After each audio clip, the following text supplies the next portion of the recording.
freelancer kind of a thing. So there's some flexibility. Gotcha. Do you see what theirs and take what's ours? Mm-hmm. We stay hungry, we devour. So hungry. I don't know anything about pop music, but I do know Dwayne The Rock Johnson's rap album. I don't I think see that's knock- considered knocking. pop. Is it not? I'm knocking. I kinda. I think it is. Stream Together only supports Chrome and Firefox. Oh. Yeah. Yeah.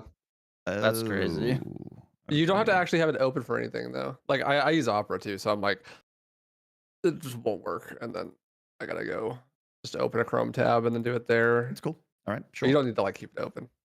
Hmm. Oh, also, I hope you guys don't mind, but for just like visual backgrounds, you don't mind if I swap between some of your runs and whatnot, right? No, go for it. No, it's fine. Just cause I think it's cool, like if, I don't know, if waifu wants to talk, like, their speedrun stuff, to have their speedrun stuff in the background. I'm artsy like that. Yeah. It's cool. Of course. Of course, of course. I care, as some people may say. Why do I gotta say that as if, like, me caring's an option? I don't think that's the best thing for visuals, actually. No, I care a lot. X that. 10 seconds didn't exist. I don't Well, even have here, other browsers installed. I'm fixing it up. My God, I'm so unprepared for this. Me too. yeah. Where do you see, like, your collaboration thing with other people when they knock, just so I know what to look for? 1 second. I'm getting my setup and all. This is all pre-show, people. I hope you're ready for a bunch of actuallys, and then tech issues. Yep. Yeah. That's what we're here for. The show's live when I put my glasses on so that I can push them up the bridge of my nose when I make a point. So that's what my chat knows when the show is live and this isn't like, you know, green room chatter banter. All right.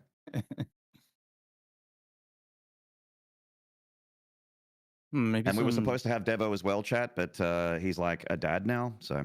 Yeah, it has too many family obligations. Give a big, or not a big, give some big love to Devo. They couldn't be here. I'm sad. Their music will live on in our hearts. It's okay. Yeah, same person, by the way. Yeah. Yeah. All right, I am live, by the way. Ah, cool. Let's see here. Maybe I'll start to try to initiate the collab stream on you. I invited you, right, True? Oh, okay, cool. Where do I see that I'm invited? That's a good question. It should be on your stream dashboard, maybe. Maybe it's because I don't have the doc for it. Maybe there's like a dedicated doc. Oh my God, there's like it's auto playing someone, like I'm not logged into Twitch on Firefox and it's auto playing someone else's fucking Yeah. Oh, it's Oro. Okay, I like Oro, but still. Oh yeah, I'm just no. trying. Oh my God, chat. I'm so sorry. There. I think I invited everyone now. But let's see. Click to accept. There we go. Where the frick are you there. seeing yours, Alu? Huh. It's in your like notifications, like the box. There's a notifications box? What? I'm so behind. Notifications box Twitch. by your turbo button, by where your whispers are, like at the top. It's like top right is like your profile picture. Right? Oh, yeah. And then to the left of that, there's like a notifications box. It's next to like Prime stuff. Okay, yeah, I guess I just never seen the icon before. There you go. Maynard's in here. Why am I the tech grandma who doesn't know anything? Someone's got to be. Wants to use my microphone? Hang on. It might just You be can, my you can just turn that off. Yeah, it's like a built-in block. chat No. and stuff, but you can just be like, Yeah, no. Get out of here. Don't. Okay. All right, I'm in. Yeah. Sick. One day, right, sure, we'll catch up. One day I will be. Yeah, but it's so weird. Okay, wait, I gotta streaming error. Oh, perfect timing. Thank you. Could not access channel or stream key. Oh, this is great. Nice. What the heck? You were working 5 seconds ago. All right. Well, You have to be live to join the squad stream. As a prerequisite, unfortunately. Yeah. Okay. So let me fix the streaming thing real quick then. Heck, did that even happen?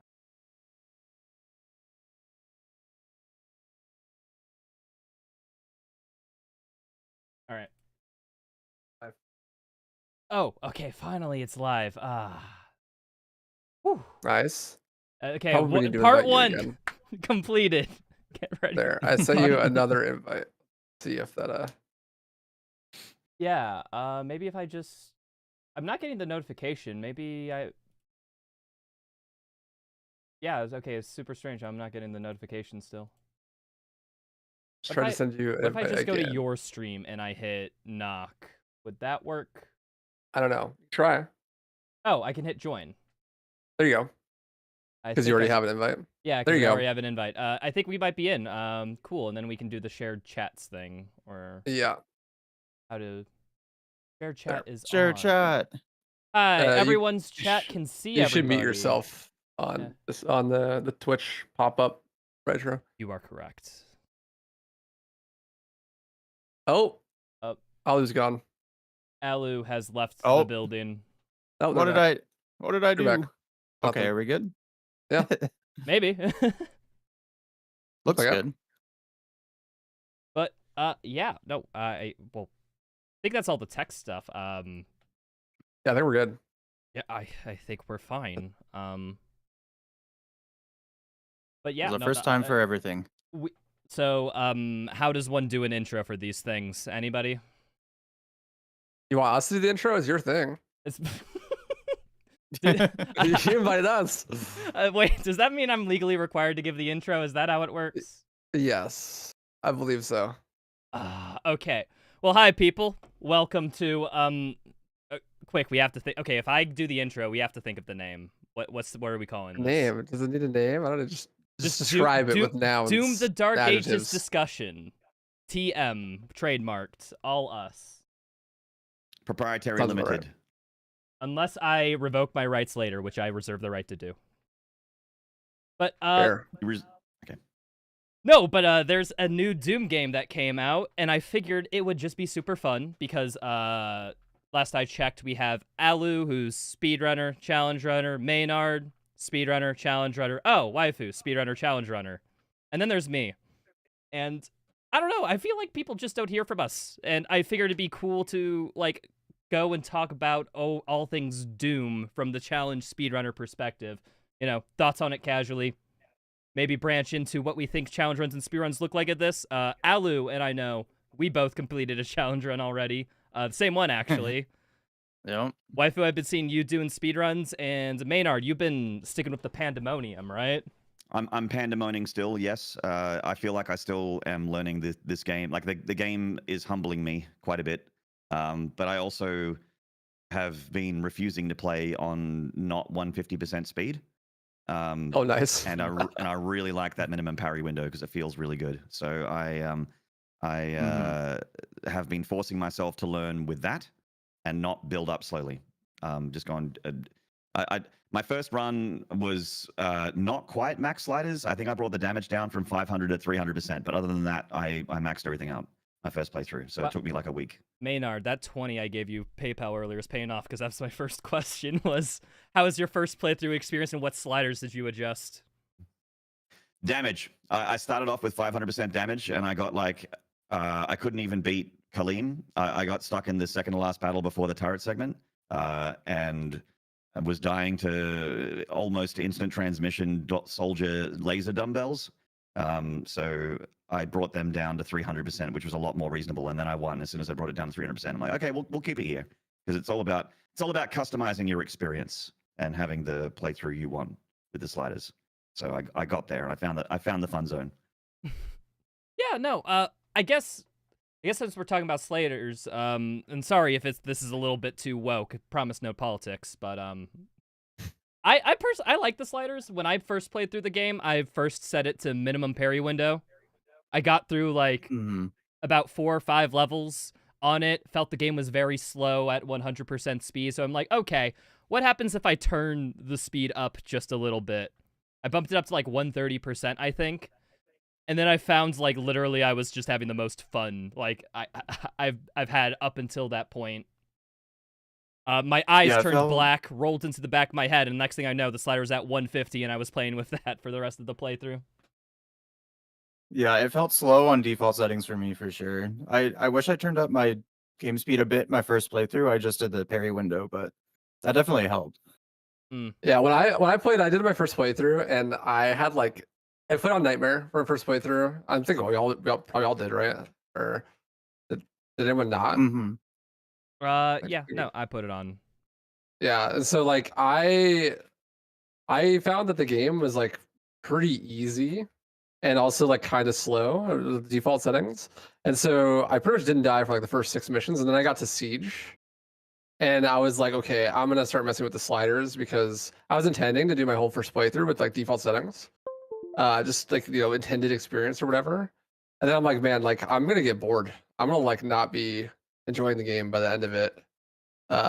Just because I knew it was supposed to be long as well. So I bumped up pretty much everything except for damage to player, like pretty high, about as high as I could go, and then it was like unplayable. I like could not do it.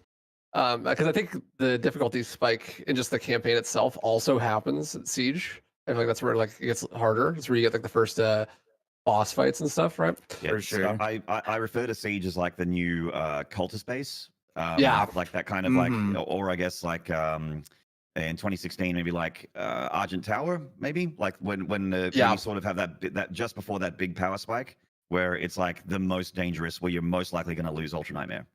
Like that, I Yeah, think that's the new. I agree, and that is the exact spot that I decided to up my sliders, and so it was a perfect storm of like, oh, the Oh, game is no. now getting harder, and also I up my sliders, and so I went like 150 and like fastest projectiles and smallest parry window and stuff, and that first boss fight where you have the powered mank, it gives you like the armor upgrade or whatever, where you first fight your cyber demon. The I was morale stuck in that encounters. arena. Yeah, the morale encounter. I was stuck in that arena for like 4 hours. Yeah, no, Yeah. that's a tough I one. swear. They're tough. Yeah, and that was like that arena is where I bumped up all my settings. And I decided like I was like, okay, I like projectile speed. I like parry window because I didn't feel like I was missing parries and stuff as much. But then I bumped my speed down to 130, and that was like perfect. As soon as I beat that encounter at 130, the whole rest of the game felt like really well balanced, and like I was like playing in a really fun way. Like I found the fun zone. But it took me like 4 hours on that combat encounter to like relearn how to play the game at those higher settings, and then like really find the fun again. Because I actually noticed that when I was playing on default settings, the game was so easy that I could just not engage in some of the mechanics. Like I could just like fight the cyber demon and like not parry and not care about certain things even on Nightmare because I just wouldn't get punished for it because the default settings were like too easy. And then I had to completely relearn the game basically from scratch in that arena because of like turning up all the settings. I wonder if any of you guys had a similar experience where like you feel like you learned to play the game like completely differently after you up the settings at all. Yeah, no. Oh, I definitely had that. Yeah, no, Alu and I were actually explicitly talking about this as we were in the call before y'all showed up. We did the same challenge run of taking all those sliders and what happens if you play the game if you make them the most difficult option for every single one. Mhm. And Alu, do you know how long that took you to beat? Well, I did it. The only difference between ours is that I did 100% for my whole file, Yeah. but it was still 45 to 50 hours for the run. Yeah, I didn't do complete 100% for it, and I got around a 50-hour final time for. I did 100%, and I think it was about 50 hours as well. I think it took me a week, Jeez. and I did not do short streams. They were like 7-8 hour streams. That's gnarly. Same. That's gnarly. I did not do that at all. I just did my first playthrough at like most things max except for speed 130, and I didn't touch that's the right way to do damage. it. I think that's the right way to do it. I'm just mentally ill. I don't think Alu is. I think Alu's just a juicer. No, I'm with you there. I ended levels and it said 99%, and I'm like, shit, Chad, I'm so sorry. Even though that level took me like 4 hours, we're replaying it. So Oh God. I'd go back in, and then I didn't realize that you could basically Mega Man exit until someone in chat told me that you can like get the thing you missed and then just quit to menu, and then it's 100%. Because I would I just had to get replay told the that whole too. level. Yeah, so I did not know could've that. saved I just hours. learned that I just could have now. saved hours. So Oh, I At never. least we have that. I never even tried because I do have the compulsion to when I'm in the level, like I need to get all the collectibles while I'm there. But if I get to the end and see like, oh, 98%, it's like I'm not going back in. I don't care. Next one. How is 100% in this game? I've not done it yet. I have So not done 100% it's, playthrough. Yeah. I just have this loot goblin thing. I just love completing shit. It's like all of my runs that I've done in 2016 and Eternal are usually 100% runs because I just love the feeling of collecting stuff and clearing a map completely. You know, like even when I played Metroidvanias and you'd have those giant maps, there'd be like that one corner of that one room that's still blacked out. I'm like, nah, I got to jump up there so it's a full room. You know, like I just I'm like the same way. completing. It's that kind of completionist brain. And 100% in this game is it's definitely like I keep wanting to use the word slog, but I think slog is unfair because it implies that I didn't have fun, like it was a chore. But it's definitely like very I don't know, finicky. Like you can miss one gold, you know. Yeah. That looks brutal. About like the individual gold so many pieces being resources now. tracked.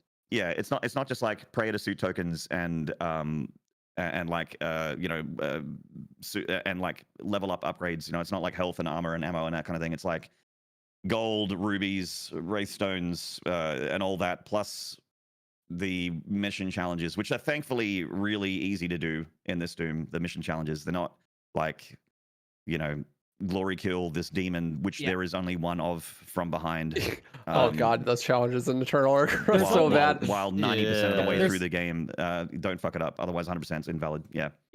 Alu definitely knows this, but there is one challenge that is only one challenge that's like that, and I think that's the 2 barons at the last mission of the game. You have to kill them within 5 seconds. That one is on maximum sliders. We also had the other restriction of not using the BFC. So doing that on max sliders without BFC, killing 2 barons within 5 seconds is not easy. That sounds awful. Yeah, it's pretty awful. And it's the only spot in the whole level too where you can get it. There's like another opportunity later. So yeah. Yeah, so those and didn't escape. It does exist. There's only one of them. There's not like 3 of them like there are in Eternal, right? Yeah, I didn't do 100% completion because I felt, I don't know, there's some critiques I have of like the game's gameplay loop and stuff, and I feel like a lot of those things kind of blend together. Like the same criticism applies to multiple different things. And like I was talking earlier about it kind of just being like really easy on default settings, especially like pretty earlier on. And I think that it feeds into that where like you get really punished for trying to switch weapons. And so with the game like being kind of easy and also incentivizing you to use like one weapon, and then also the maps being so big, it's just like, why would I did like one mastery. I think I did the super shotgun mastery, and I was like, oh, I don't get like anything for this really, not like a big upgrade or anything. Skin. I just get just a skin, and then I never tried to master anything else in my playthrough. It's just like, why bother? You know? I guess since we're talking like game quality wise, I'm pretty sure you guys who have streamed have had this question, so I figure it's the obvious one to ask. 2016, Eternal, Dark Ages. What's the right order? There's gonna be some opinions on that one. Yes, already so, into hot takes. I'm fine. And there's one correct opinion. There's one correct opinion. Okay, so for me personally, and I have a lot of friends. Well, by a lot of friends, I mean 2, which is 2 more than I thought. That's a lot who, for me. Who believe that 2016 is the GOAT, and there is nothing replacing 2016. Eternal didn't land anywhere near as much as 2016 did. I, however, am of the opinion that Eternal is the GOAT. That's number 1 for me. And Dark Ages for me, I'm pretty sure it isn't recency bias because I actually feel like it's a super polished, really, really, really fun game the whole way through. I know it was nearly 9 years ago since 2016 came out, and I definitely really enjoyed it when I first played it, but this game really landed for me. So it's number 2, which means obviously 2016 is 3. for me. So why do you hate 2016? Because I really dislike the world record holder in Ultra Nightmare 100%. Fair. I see. Actually, if that's your reason, I can't even fight with that. It's just true. Uh-oh, drama. No, it's one of those things. I always bring it up as my example is like Dark Souls 2. All right, so Dark Souls 2 is a game that people like to shit on, and people like to say that it's a terrible game, but I actually think it's a great game. But it is my least favorite Souls game. Does that mean it's bad? No. It just means that I like all the other ones more than that. And it's the same with 2016. I think 2016 is fucking awesome. I've played it for 1,500 hours. I'll play it for probably another 1,500 hours.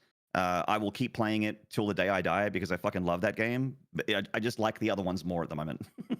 And I mean, and by at the moment, I mean maybe Dark Ages moves around, but Eternal's not moving. Eternal's #1 for me. That's fair. It's kind of like how people say that the Beatles are underrated, but they're the most famous band in the history of ever, so... Who the fuck is saying the Beatles are underrated? Literally who? Yeah, what? Well, I try to make it yeah. up a person.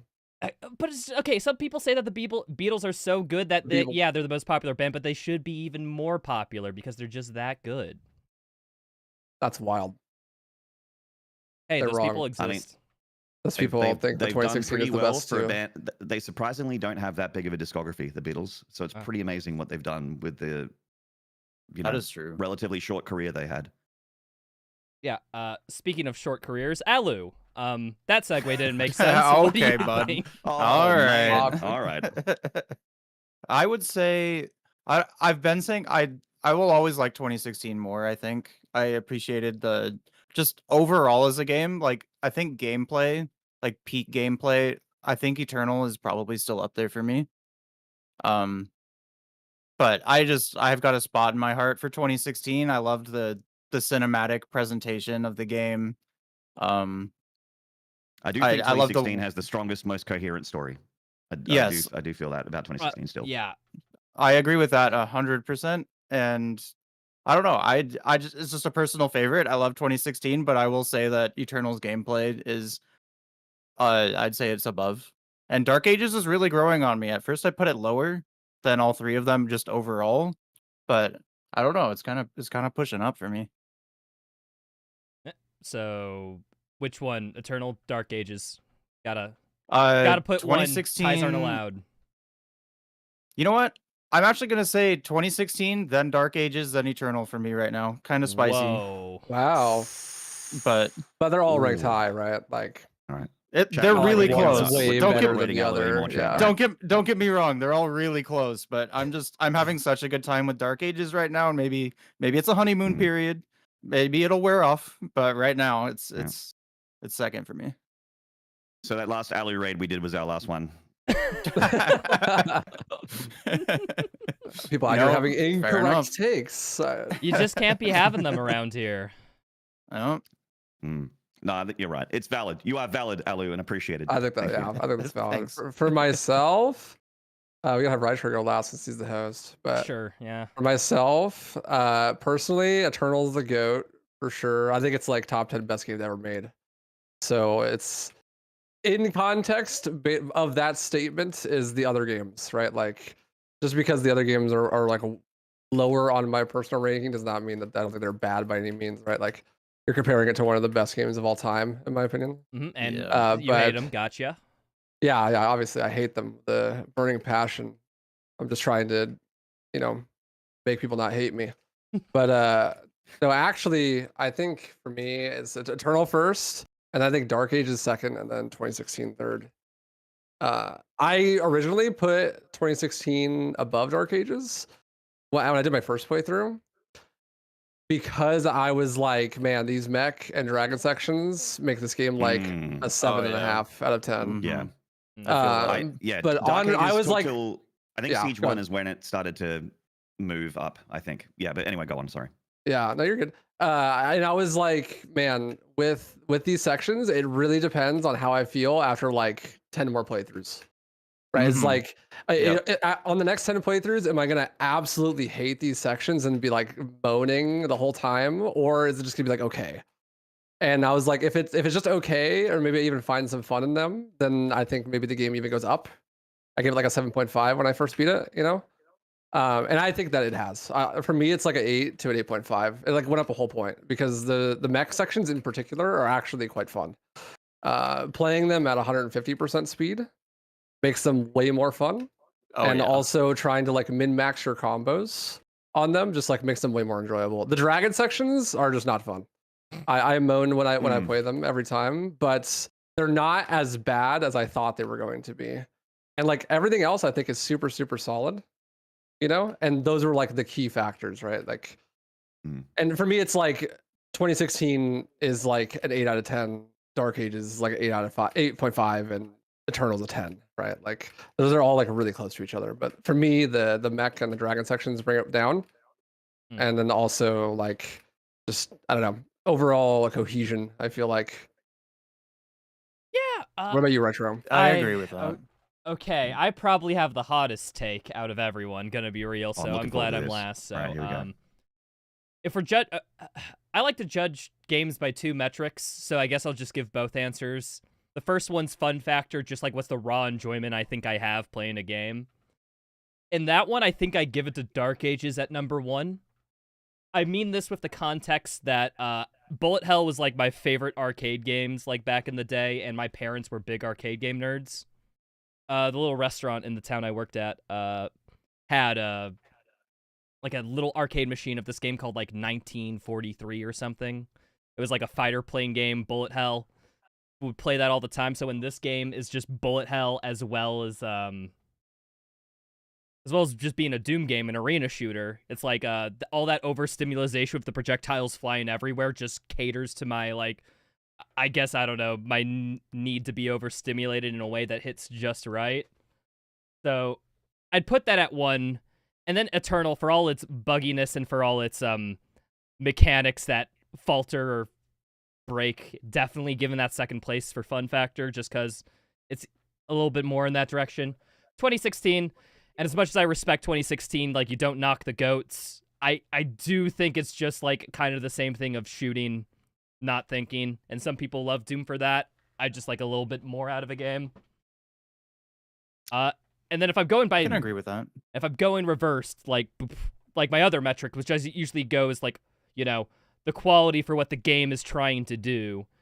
I think Doom, the 2016, just can't be beat with everything from a design vision standpoint. Then it probably goes Eternal and Dark Ages, and I can't make up which one's second or third. I think Dark Ages just barely goes ahead of Eternal. Yeah.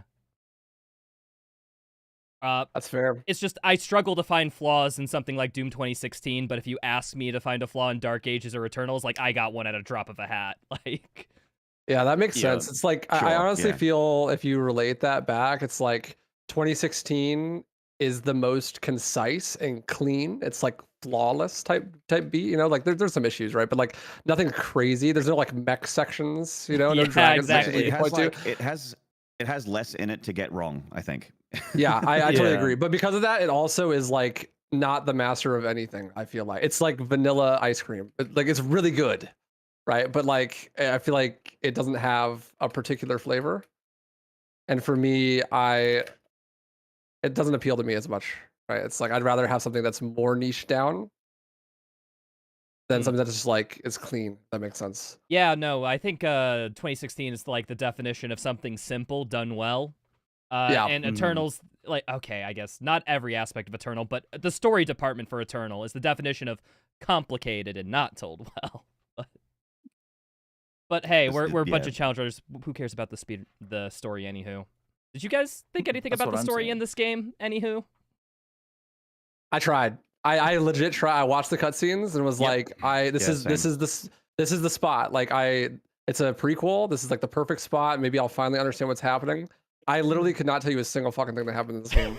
Yeah, I couldn't tell you what happened. It is impossible to understand what's going on. The presentation is awful. The cutscenes look really pretty. Yeah. But the presentation of the information is just terrible. Like I could not tell you a game that does it worse probably with this budget.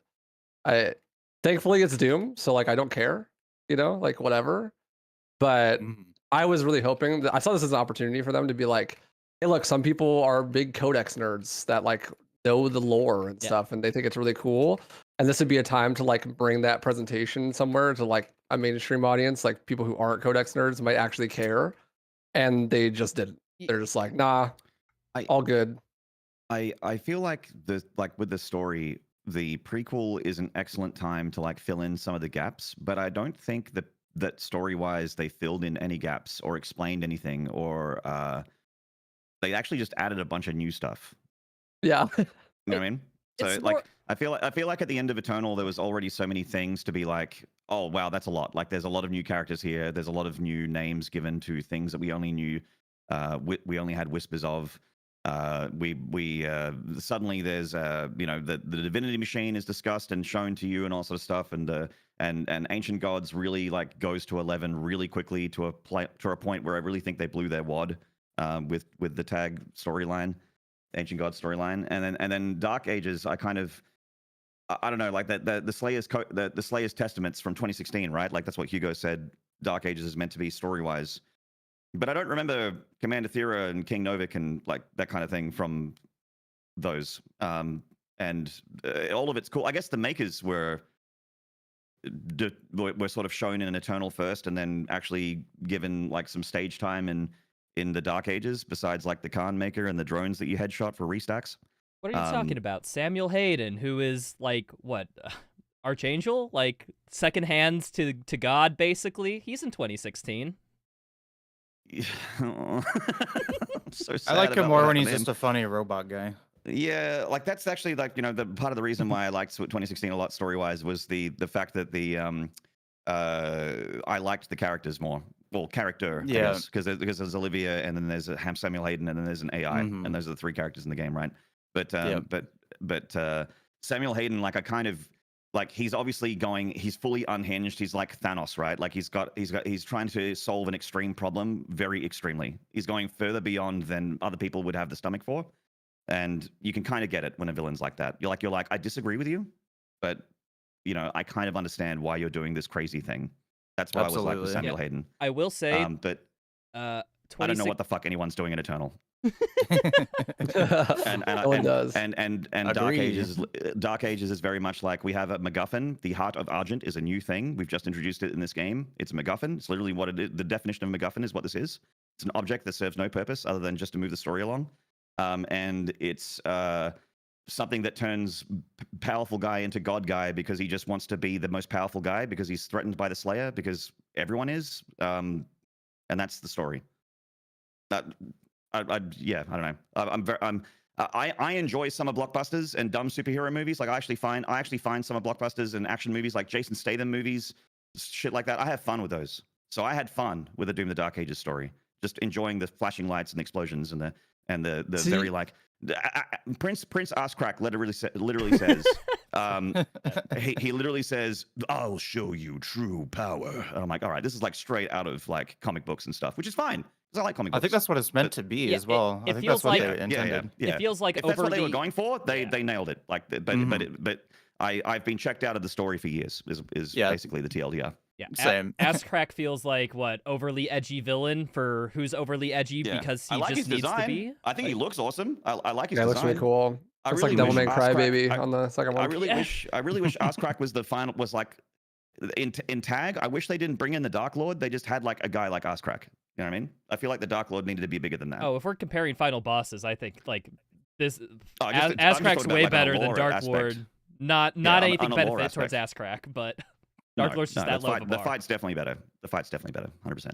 Yeah, I always. I don't know. I feel like. Go ahead. Yeah, I just want to say that I think this game, because there's many ways you can judge stories. This game, what it nails in the story department is that it uses its story as an excuse to set up fun gameplay stuff, like the resurrection mission, the Harbor of Souls, That was for really cool. example. Like, from a logistical plot standpoint, it makes no sense anything that's going on right now. Why does Doom Guy have a super shotgun in hell when he died? I don't get it, but. But it sets up a very fun, like, oh, wait, climbing yourself out of hell mission. So it's like, I think it succeeds in that department. But if I start judging it by other metrics, I'm going to find myself insane.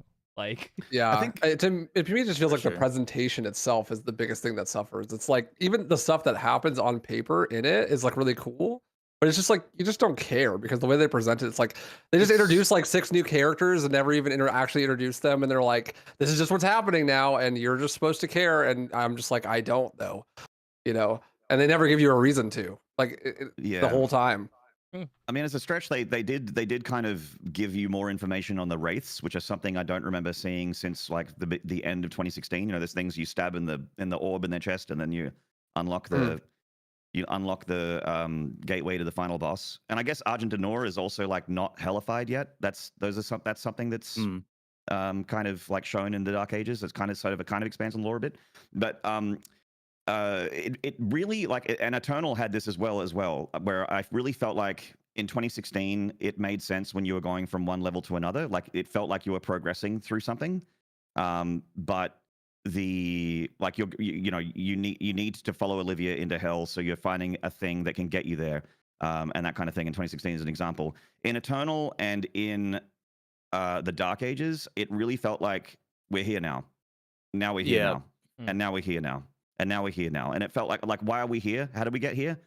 Oh, It's an excuse to put these really cool, like these really, really, really incredibly designed environments and set pieces.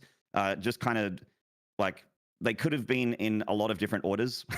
Yeah, say what you want about 2016. There is never like a string of missions where the whole reason you're there is because the villain's having a plot critical conversation and you're attacking them, and then they just go, "No, we're not fighting," and then you're on to the next thing. Like, yeah. That's so true. But yeah, that's my long and short of the story. I don't really have a whole lot else to. Alu, you got any thoughts on the story? I kind of the same, where it's like I kind of like it as it's just an action movie story, and like you're there for the action, and it's kind of there to support just summer blockbuster action. There's a reason why we have to drive cars in space. There's no other way. Yeah, like exactly. Like I don't need it to be super deep, and I that's why I kind of dislike it when it tries to go really like deep cinematic universe, fantasy, like super lore stuff. I kind of rather it just be a little more supportive, but that's just me. Some people really care about it, and I won't fault them for that. Okay, just because I think it'd be fun. I actually have a list of what people say are common criticisms of this game. And I think it'd be cool to just say them and we can talk about if we agree or not. Oh, I have a lot to say about these criticisms, man. The ones that are the popular ones. Well, we already talked about what sliders were used, so we already established this as a woke conversation, so... yeah, true. Yeah. That is true. We've tackled that already. I'm wearing my hat today, but it's all blue under there. But people say that the parry mechanic is very gimmicky and overused. Agree or disagree? Starting with waifu. I have a lot to say about this. So my like main speed game is Devil May Cry 3, and that game is completely dominated by a parry mechanic.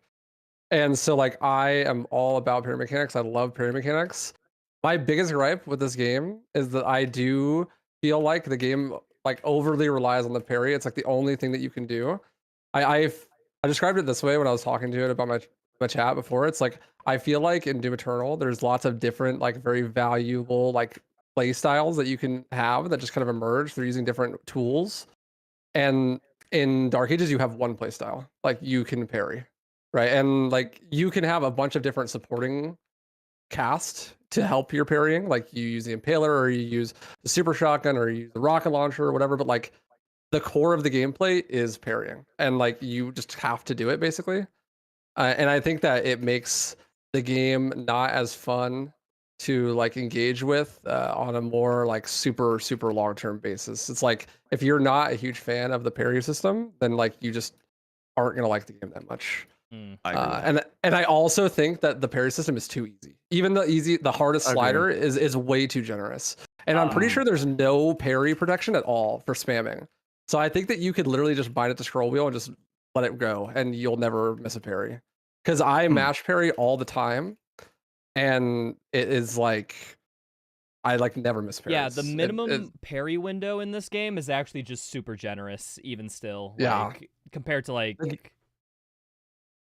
And maybe I like to admit that like maybe it's just that I'm like hyper used to them because like I come from like Devil May Cry 3 or just for like example in that game the parry is like a optional style that you can use, and the game runs at 60 FPS, and the parry window is 3 frames.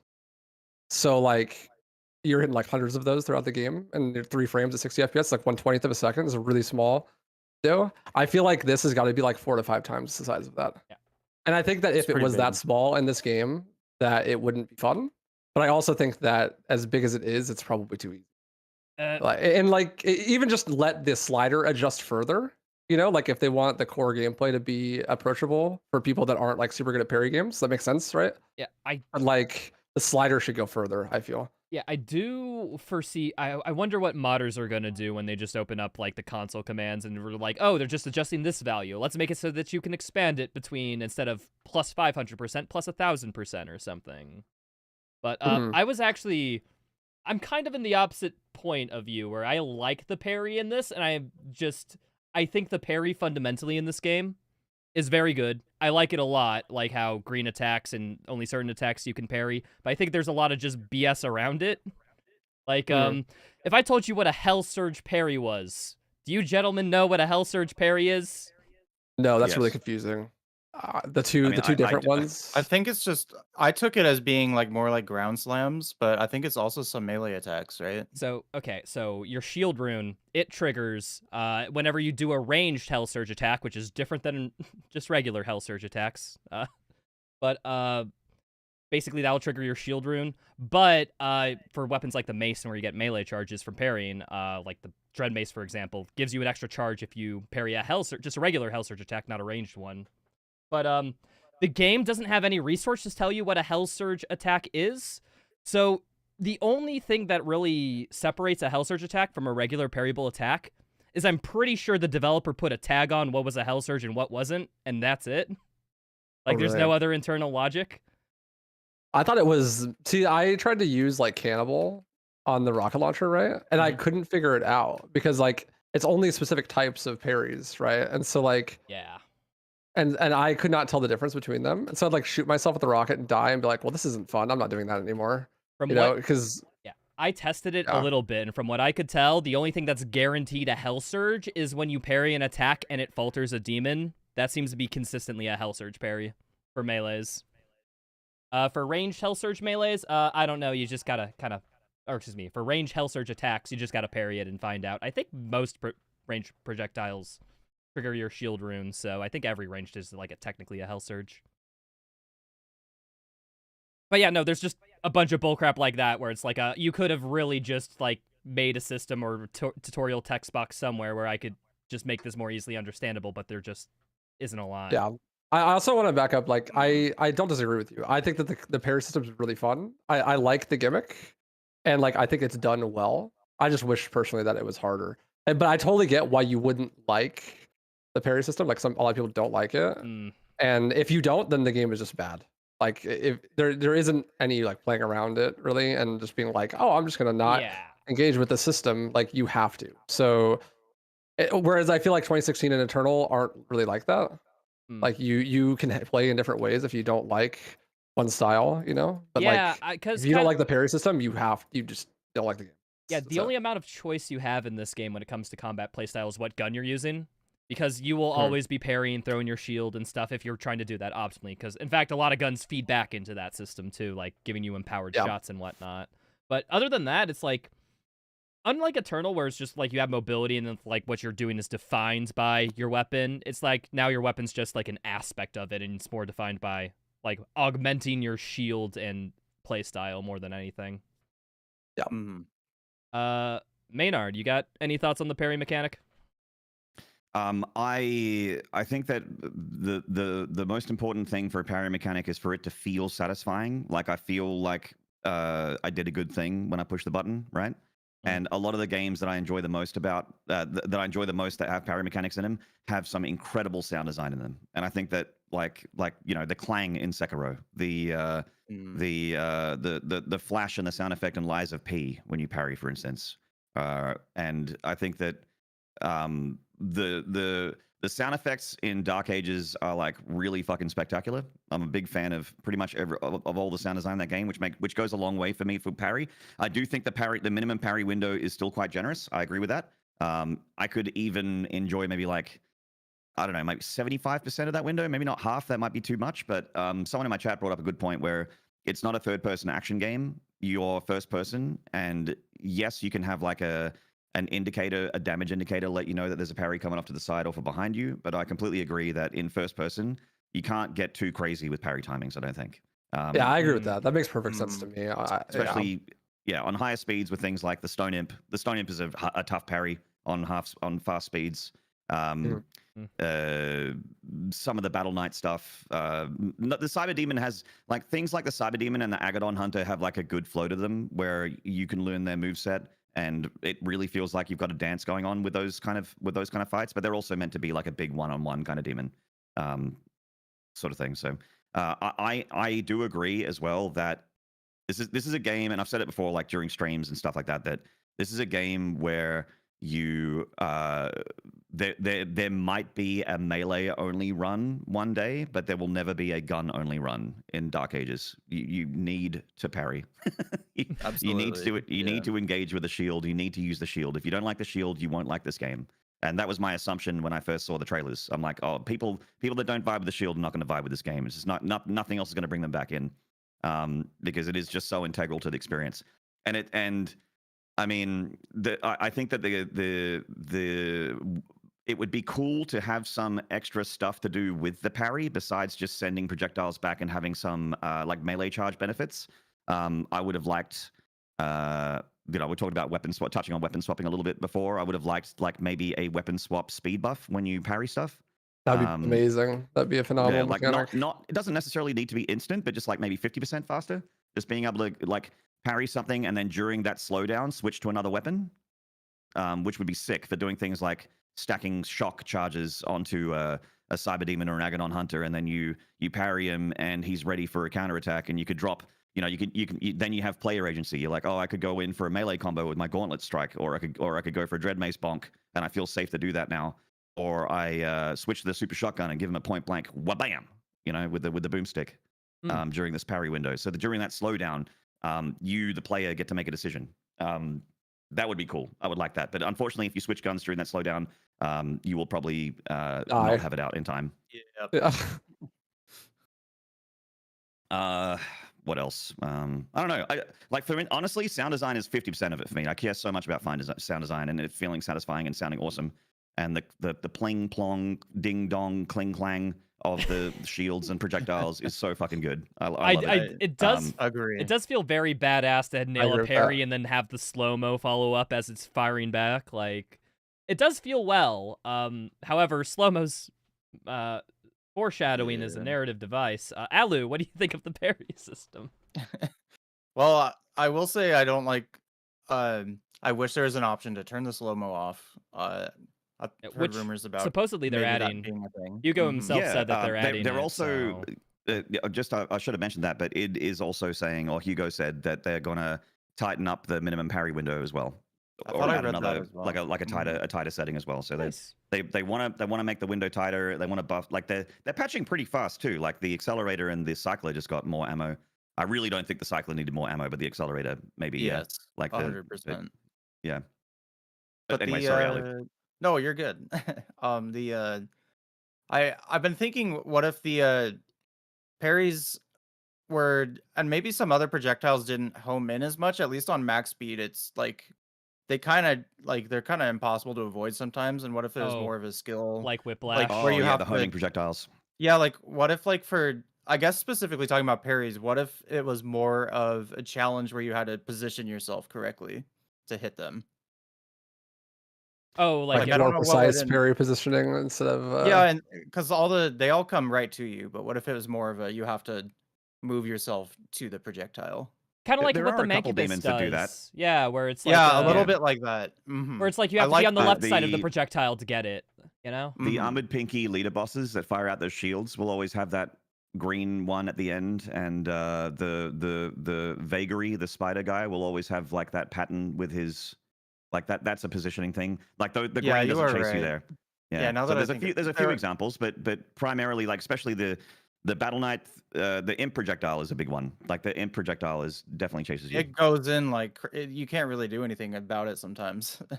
But Yeah, the end projectile is actually insane. I will like be running away and turn around and see it like bend around 3 corners to come get me, and I'm like, dude, Jesus, this thing is just it's out for blood, man. It wants me. yeah, it's they're very punishing, and you kind of just have to run to cover. And that's kind of the intention of it, I think, is to force you to move. Yeah. But the parries itself, I mean, I really like the parry mechanic. I think it's fun. I do think it's I agree with what you guys all said about it. Like, it's kind of lame that you kind of have to parry. Like, there's no other way around it. Yeah. And it'd be kind of fun to do to just not have to parry and it be more of a reward, which is kind of what I was saying, like with the like move to parry it. But Yeah, I don't know. I wish I'm there not sure if was, it would work out. Okay, I'm going to be the defender of the parry mechanic here. I think Yeah. parrying is super for it. generous and easy here. However, as of a lot of time, I'm not hating on it, by the way. This is Yeah, I'm not either. I really like No, that. I had I love criticisms, the but I parry. really enjoy it overall. oh yeah, but agree. I guess what I'm saying is I don't think there's enough positivity around it. So allow me to butt in. Oh, okay. All right. Go fair, on. fair, Go fair. on. We then. all need to Go on, like then. things, or else it's bad, you know. Right. Yeah. Right. Yeah. Of course. That is true. I think so. With each enemy individually, I think they have a very easy parry pattern, and it is perfectly consistent. Like for example, Mancubi, specifically the armored ones, they'll always send out the parry attacks in the right order. First, the right side of the projectile with a fast projectile will go first, and then the left side of the projectile that can be parryable that will go last, and it'll always be a little bit slower. So that's like relatively easy. Okay, start moving right so you can parry the first projectile first, or start moving left to avoid that and get the second one. Like, seems relatively easy to counter. But as always, Doom does this thing where it's like one enemy on its own is simple, but you're always dealing with like at least like 3, 4, 6, 7, sometimes 10 enemies at the same point. So it's like that's partially why the window is as generous as it is too, is because there's so much else going on. yeah, so it's like in the middle of a clusterfuck of a combat encounter. It's like you can always rely on them doing their patterns so that you can kind of quote unquote like see a veil into the chaos of how to counter it. Mm-hmm. I I mean, much it I much makes like sense. that aspect, and I think it gets around the how do I put it? Parry being easy. Well, it's just like, oh, well, if it's easy, just make the encounters more complicated to deal with it. And I feel like a lot of the encounters do that, but only like if you're maxing the difficulty sliders just a little bit too high. Like, Yeah. Yeah. I find that it really only the biggest factor for game difficulty on the sliders is game speed. Like in my opinion, I feel like the jump from 100 to 150 is like way crazier than like projectile speed or anything like that. And it's because it becomes infinitely harder to be situationally aware. So like yeah, if you're fighting something one-on-one, it's like oh, it's like a little bit faster, not a big deal, right? But then having to maintain like control over the entire combat arena at the same time while everything is going faster, I think that makes it way harder because of that. And so like I have less grievances with the parry being like kind of easy now that I play almost exclusively at like 150. yeah. I Waifu, agree. did you try 150 with projectile speed maxed out? Yeah, that's how I did my first playthrough it's- at 130 with It's projectile speed. stupid. Well, only certain projectiles go faster, right? I don't know which ones do though.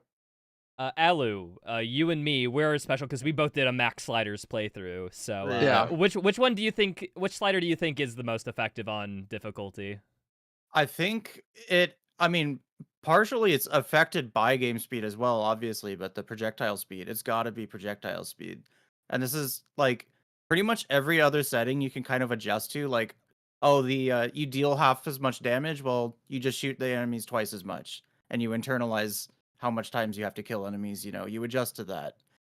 Resource values, you know, you have to manage your resources a bit better, but it's something that can be worked around. But the fast projectile speed, there's just you like it's almost to the point where you just can't react to certain projectiles, and I think that's what makes it ultimately the most impactful. But part of that is game speed, so it's not Because you they know, stack, right? So it's like exactly. So it's not entirely However, just the projectile speed certain attacks setting. and certain projectiles do have max speed though that aren't affected by that. Like for example, like Mancubi, like there's well, we're just talking about this example. Their second shot is always meant to be the slower one, and that will override like the 500%. There are some few That exceptions. makes sense. The one that I think is a sleeper for difficulty, maybe not as influential as game speed but projectile speed is days duration.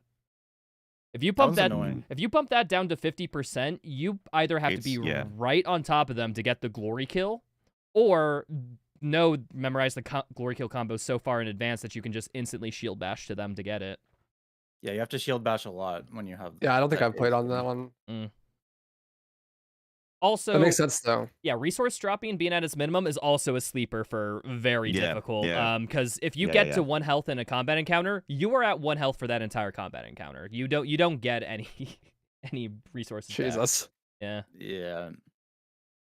It makes things like the flail not really something you can rely on. Yeah, because that's affected by the resource drop too. So you're basically using fists or the dread mace just for damage purposes. So 150 speed compounds like enemy aggression as well, right? Like the projectile speed it's and everything, enemy aggression so. is Yeah, also speeds up the entire the game game. runs faster effectively. So Even you the move voices faster, are enemies faster. move faster. Even the voice lines are faster. They That's patched true. that. First day patch addressed that. Thank goodness. The Did it? reverse 'Cause I non-Ramadan still does have not that. patch it. Really? Yeah. No, I haven't. Yeah. I haven't had it patched. It's still fast for me. It's Yeah, same. regular for me when I finished my first playthrough, huh? I've What? definitely had some. I've definitely Racism had some against voice lines Australians. still sped up. I guess Oh, they're no. rolling the patch is region locked or something. I don't know. I always forget about Australia. Those fucks. But yeah, I didn't. unless people want to talk more sliders, I was wondering what everyone thought of the constant slow-mo that is this game. I hate it. I think it's a negative overall, from what I gather. I get it. I would like to try it without it because I have a feeling I would like it more if it wasn't there. But I get why it's there. It's to basically give you that half a second to think about what to do next. Yep. Yeah, It makes sense. But it is very like, especially when you're in like a really really big combat encounter and there's more enemies in the combat encounters than any other Doom in this game. Just so constant you're doing it a slow-mo lot the whole time. Yeah, you're doing it a lot. Yeah, I'd say it's very weird on the pacing because like I'm like aggressive full in, just want to keep tearing, and then it's just like parry, half a second of slow-mo. Okay. Oh, well, there's another parry because it's Dark Ages. Oh, another half a second. It feels like over the encounter, it's like how many seconds am I losing? This like split second cool factor thing, and I feel like it's just a bit too much. It also gets like a little screwy when I think these enemies have combos. Sometimes you have to parry multiple attacks in a row for select enemies. If you miss the first attack, you don't get the slow-mo. So the parry to when to pull up your shield for the second attack changes depending on if you parry the first one, which honestly can trip me up. It tripped me a bunch during the casual playthrough. That's where I die the most, is when I like have an enemy attack me and I miss the first parry, and then I just miss the next like 3 because my internal timing is completely fucked because I'm so used to just parrying a bunch in a row. Yeah. No, if you miss the red statues at the beginning of Azrak Part 3, that really throws you off on 150% speed, as well as missing like the first of a Baron combo. Like it's really hard to recover from that if you mess up. Okay. Yeah, I'm not a huge fan. I think that I get why it's in the game. It's like the same thing I feel about the what's it called, the parry window being like so generous. It's like it makes sense. It's a complicated, like really technical game that they're trying to make as accessible as possible to people that like maybe don't play this kind of game like a lot, you know. And if you don't have that slow-mo, then it's just going to be going way too fast for most people, even at like normal speed, just because parry timing in general is hard. It's also a result of taking out glory kills, right? Well, I mean, the glory kills are still technically in there, but like they're more situational, yeah. Yeah, like, and imagine if this game had glory kills as well, how like pace breaking it would be. Yeah, no, I can understand why they just completely dropped it, because like imagine if you have to stop to do an animation after nearly every enemy killed. Like, with how many enemies are here? Oh boy, that's a lot. I think I remember MMA Pro wants to talk about whiplashes, specifically whiplashes. Their projectile and fast speeds and the projectile tracking is just way too good on their attacks, honestly. Like, I think that like 3 shield attack they send you with the third one's the parryable. It's like if you step to the side and you think like it's just gonna whiz past you, no, you're dead. It'll hit you instantly. Yeah. I find the like its 2-hit combo that it does is I almost never get it right. I was, but dude, that was like what, after 70 hours of playtime. Like, Yeah. They also, a I didn't while. realize until like a couple days ago, like relatively embarrassingly, very recently, that they are kind of they're not invulnerable to guns, but you can't shield bash them and you can't like melee them when they're slithering around. yeah, when they're It's slithering, so they bad. are immune from anything that has any tracking capability. I really don't Mm. like the thing that happens with them too. Is you can throw a shield at them and it technically gets stuck to them, but they follow through with an animation first, and then they freeze. Yeah. Mm. It's really There's annoying. a couple when- enemies that can do that. I think Arachnotrons can Mhm. do it too sometimes. It's like Yeah. you're really reliant on using the shield to stun enemies so you can actually kill them. But then sometimes Oh. it's just like nope, there's no stun here. They're just gonna hit you first and then stun. It's really weird. Honestly, I think it's a bug. I wouldn't be surprised. Yeah. And speaking of a similar interaction from, I saw you encounter this earlier, the Kako demons being invincible but not showing it. Yeah, that's Yep. a big one. Makes dealing with Is every that the single reason Kako why demon I just a throw little... my shield? I'm still learning the game. Is that the reason why I throw my shield at those fuckers and it doesn't get stuck in them? Yes. They're in like Yes. invulnerables. Motherfucker, because I'm like, is this meant to be happening? Is this happening? What is happening right yeah, now? their attack and vulnerability, you know how they get that like electric my shield on God. their face, is triggering early before you visually see it. Right. Yeah, I okay. wish that was lined up, or they had a different indicator if it was intended to be differently or something. Yeah, it just Yeah. feels weird when every aspect you have in reality is telling you like, oh, this should work, and then like the the visualization's a little bugged, and then it's just like, oh, it doesn't work. It's like, but why, game? Why? I kind of want to move on a little bit just to respect, because I know Maynard's got to go in a touch, so I feel it'd be amiss yeah, if sure, we didn't dude. talk about what we expect out of this game, like from quote unquote high tier play. Like for example, waifu, you're doing any % restricted speedruns. Yep. I just like you're kind of the representative of that, because I haven't looked into it yet, nor Alu Maynard, maybe you guys have, but I just like, what do you think of this run? And if you could compare it to like Doom Eternal for a little bit, because everyone knows about Doom Eternal's speedruns, right? Yeah. I like it. I've been like helping pioneer the restricted stuff, like helping with rules and routing and things. As soon as I saw like whippable clips, I was like, yeah, that's obviously going to be unrestricted. And I like broken speedruns, but like, I don't know, Doom runs are a whole nother level of broken. I always say that like Doom Eternal or like Doom Dark Ages, like restricted run is about as broken as most games any %. Yeah. Right, Yeah, no, agreed. There's a lot of there's a lot of out of bounds stuff like that as well. Yeah. Yeah, and so I don't know. I thought that would be fun, and so I've been routing it. It's really cool. I like it a lot. The tech is hard. There's the shield. I call it shield flying. It works very similar to like sword flying in Halo 2. And so that is super fun, but it's very limited. So you can't like do it all the time. I think the biggest downside to it is that, well, so like if people don't know, if you tap right click to aim the shield, on the way out of the shield, you can then like press the shield dash, and it'll like cancel. So you can get a bunch of speed and then not actually hit the enemy and like keep the momentum. Yeah, shield bash but- canceling. Shield bash canceling. It works almost exclusively when you're at higher elevation to enemies though, and you don't have a double jump in this game, so it makes it like really limited. So it's not really something that you're gonna do like in combat, like in Doom Eternal. You have like meat hook yeeting and stuff. Like that's something that you could just kind of do in the middle of combat. But this is like way more prescriptive. You like need to know ahead of time, like, okay, I'm gonna do it off of this enemy when I get to this spot, and then I'm trying to go here, because like you don't have air control and that kind of thing. But the run is actually shaping up to be really fun. I think it's good pacing.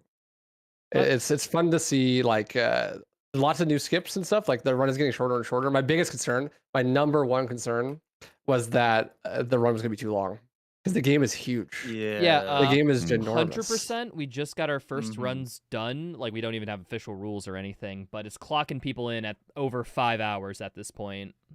Yeah, and So for me, that's one of the main reasons I'm like, okay, well, the game is more fun at higher speeds, but also like I'm playing 150% speed because it cuts like an hour and a half off of a run that length. Like that's a huge amount of time. Yeah, I definitely agree. When I know I'm gonna pick up 100%, it's just a matter of when. But I have it in my mind that like I'm running the game on 150% speed. I don't care. I've experienced this game at too fast a speed, and I like it too much to like touch it on another mode.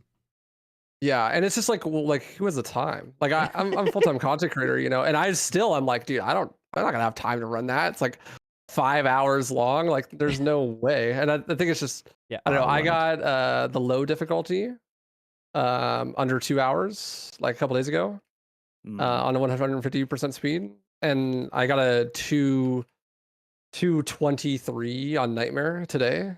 And I think like easily it could go. I think that at 150% speed, you're looking at like an hour and a half for just any percent. Like when it gets really, really fast. But that's still a long run. For me, that's like at the top end of runs that I like for length.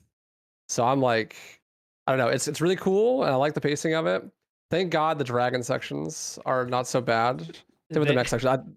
That's the biggest thing. I was like, these things are going to drag, but they're really not as bad as I thought. Thank God they are just literally go to X location, then play as Slayer for a little bit, then go hop back on, go to Y location, play as Slayer for a little bit.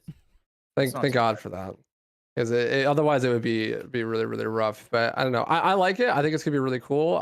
Most people have just been doing unrestricted because it's like the hot new thing, right? I mean, with every game, start doing restricted, it'd be cool. Hold on. I think for the people watching, just good example of shield bash cancel tech just appeared on screen. I'll rewind it. Nice. But yeah, it's a really cool tech. I'm really excited. When I was doing any percent, I actually was getting kind of bored because I felt like the combat was like really, really samey. I was just like using the impaler all the time. And so I was really excited to bump it up to Nightmare because I wanted to have to use other things. Because I think like optimally or like mediumly optimally, you just like spam impaler, you know? Yeah. I think that when the game is actually optimized, there will be more things to do than that, right? But like when you're just doing runs, that's like the basic. And then a Nightmare is just way more fun. Yeah. Having done some runs of that, just because you have to do other things. And so the combat itself gets less tedious. But the game's design just kind of leans into like really relying on one thing, and then you don't want to spend a million years getting upgrades, so then you don't upgrade things, and then you're stuck using that one thing. Yeah, that's kind of where 100% will shine, where you have to upgrade everything anywho, so you're allowed to just more combo potential. Because I was just like doing the mental calculus on some of the abilities and what you can do in this game. Like you can start with Cyclorine an enemy in order to get electric stun on it, swap to the SSG for burst damage, kill them instantly, and then have that jump to the enemy, and then focus each enemy down that it gets for continuous shock jumps. Like, I just imagine how many strats there will be like that for specific encounters. Seems like I agree, and I think that'll be fun. That'll be fun, but like we have to get there. Yeah, that was like my thing. Is it's like, okay, well, people have to play the game enough and optimize enough to where you have to do that, because otherwise you'll just like spam impaler and get record, right? Because there'll be no reason not to. I have a quick question. Sorry to interrupt, Waifu. Go for it. Did the 12 Council of 9, the small Council of Doom speedrun judges, did they decide that weapon masteries are a part of 100%? I don't think it's been discussed yet. So we're far, still debating it. I kind of hope it isn't, because of it like not really doing anything other than giving you a skin that you've already unlocked. Yeah, well, a lot of people have unlocked it, I guess. But, there's a little it is bit part of the other games, I guess, is the argument. Yeah, there's a little bit of a rule discussion going on now for what exactly 100% entails, and yeah, no, that's just an aspect we aren't. That's a point of contention, for sure. So it's still up in the air. It's up in the air. I think we're leaning yes. Most people don't like that, so maybe no. At worst, we'll have two separate categories. You know, the least popular one on the category extensions or something like that. Yeah. Oh, so you're okay with splitting the categories? We are. So it's like just 100% and 100%. We kind of don't want to repeat of Eternal, where it's like we have a bunch of main board categories, but only 4 of them have any real runs. Like, so because like you had natural masteries. Right? Yeah, we had natural masteries, which has 4 runners total, compared to on the same. I'm one of them, buddy. You can. I think that's a cool category. You'd be in a losing fight, but you could, Alu. I know. But it's just like it's like on the same category as like Doom Eternal 100% UN, which don't get me wrong, doesn't have a lot of runners. Like we got like 30 maybe. But like in terms of viewership and like audience watching, it's like, yeah, that makes the lion's share of like what type of speedruns they watch of Doom Eternal. Yeah, it's the most popular stuff. So for people who don't know, like where we're at with the leaderboard and stuff, from my understanding is that so like 2 days ago, the leaderboard went up, speedrun.com, and it just has any percent unrestricted, basically. But there are like subcategories for like 100% speed and altered game speed. So you can play at whatever game speed you want, basically, as like an additional category. And we're talking about a lot of it's like there are probably preferences. Like it seems like 100% runners will probably all play at 150% just because the run is so long, right? I know why. Like I'm that guy. That's me. You're describing. Yeah, that'd be me as well. So like I'm here with you. And we are like currently in the discussions about like what a restricted rule set looks like. And we're basically just using the Doom Eternal rule set. Just like make a list of tricks that we don't like, that we don't want to be in the run, and then no out of bounds. And that's basically like what me and a couple of other runners that have been doing restricted runs have like already been doing. And we've just been hashing out the details of like what exactly that means. So I imagine, I'm not a mod, but I imagine we're like pretty close on dialing that in. And then once you have that, I wish I had Meta, my fellow mod buddy, in here. He could have told me about it. And then after that, I think that the goal is after that, then discuss 100%. Yeah. Right. And once we nail those rules down, we'll probably work on any other side categories that people want. Like we need to see if like all collectibles is a good run in this game, for example. Things like that. Max sliders? Max sliders, if we have a sadistic amount of people in the speedrun community, which odds are we're likely to. Maybe. Also petition just to call it like Nightmare Max. Omega Nightmare. Cool. Super mega ultra big nightmare. Yeah, exactly. But yeah, I think the run's cool. I'm excited to see where it goes. I just want to see more people running restricted. I think it's gonna be really, really cool. Yeah, no, restricted there's is some really sick cool run levels so far. I'm just as watching it in the background as you talk about like there's a lot going on, and it's like we are not even at the point of where this is anywhere remotely optimized yet because we're still like 2 weeks in. It's really exciting, like frontier time, you know. Like there's like we haven't built the cities yet. It's all just wild country. Yep. It even feels like there's, and it's kind of like it's really exciting. Like talk about it every day. I just keep bringing it up how like there is a solid argument to be made for any of the weapons. You know what I mean? Yeah, I think that'll make routing really interesting because there's a lot of like, oh, well, this is good, this is good, this is good, everything's good. So except like the grenade launcher, but everything else you can have you can definitely argue. Grenade launcher is very useful for skips if you're doing the BFC arena without the BFC. Oh yes, it is actually. I watched Alu do that for a few hours. Also, it was like watching a lava lamp. It was entrancing. I couldn't look away. Yeah, it was just run after run. It felt like a lava lamp. It felt like being inside of a lava lamp. That sounds awful. Well, that gun at least has uses because it's like the only gun that gives a boost. So you use it for a ton of skips and restricted. Yeah. It's like the lifeblood of the stuff. Anytime you're doing a trick that isn't related to shield flying, it's the grenade launcher. So like, even if it's not good as a melee weapon or the actual weapon, like it's gonna be useful. It's the closest thing to the ballista we have in these games. Yeah, and actually, there's something I wanted to mention earlier, but I never got around to it. I never got around to running Nightmare restricted in Eternal because there just felt like the skill ceiling was so high on a classic that I just never got around to it because I didn't put enough time in. But in Eternal, it felt like there was so much tech in the combat that made it like really engaging to play, even at a low difficulty. That it was like super fun. I didn't have to go up to make the combat not boring. I'm not entirely convinced that'll be the case in this game. Like I almost feel like on easier difficulties, it will just be boring, even at like the highest level, because it'll be more optimal just to spam like one gun. Yeah, I mean, with Eternal, like if you were on the easier difficulties, you could focus on the movement because there was a big depth and like, you know, you could tell when somebody had good movement in Eternal versus like we're just starting out. In this game, I don't know if that exactly will be the case. I mean, we have stop hopping, but that's well, I just mean in the combat itself, because like in Eternal, you still had like stuff like slobs or bats, and you could do some like really techie stuff to make the combat really, really fast, you know. And it's like I don't know if that's gonna happen in this game. Like, I was wondering about the the pulverizer in particular with the speed boost it gives. If there could be any. Oh, usage that with I feel like that has to be routed into you to pick up early in Yeah, like especially hundo like runs. something Yeah. like Siege, where it has so much photo running around, you can keep the pulverizer buff for a long time. Yeah. Especially if you Yeah. got that like second ruby upgrade where melee also keeps it stacked. You could keep it up for not the whole level, but a lot of the level. Because there's fodder everywhere. They're just always running around. Like every time I'm standing, I'll stand still in Siege 1 to say hello to someone in chat and look over to a different monitor and I'll get murked by some fucking Yep.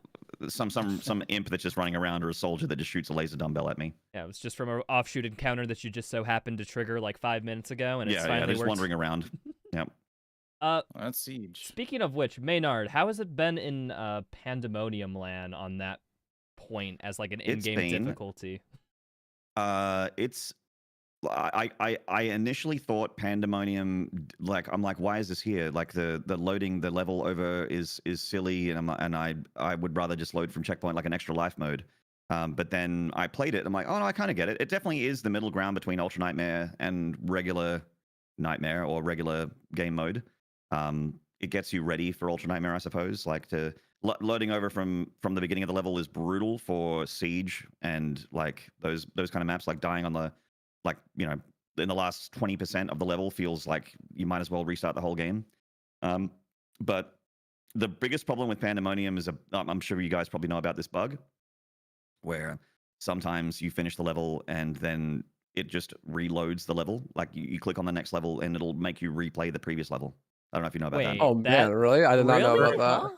No, Yeah, I've never that's- heard. that's I've heard about that. Yep, it happened to Devo. It happened to me, thankfully on Kaleem, so I didn't mind replaying that.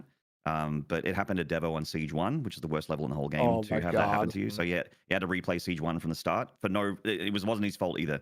He just like held space to go into the next level, and it loaded Siege 1. And he's like, oh wait, like he just realized, oh shit, this is the wrong level. Oh, So man. I don't know what happened there. It might have something to do with the fact that like you can pick a mission from the mission list, and that replays the level and kind of starts you off at the beginning, but it reset the progress. Like it didn't keep the thing. Like normally, if you go back and you redo a mission, it keeps what you've collected, all the gold you've collected, and your weapon upgrades and weapons that you've collected. You keep all that, but it didn't. Wow, So it was that's just a straight weird. reset. That's Hmm. brutal.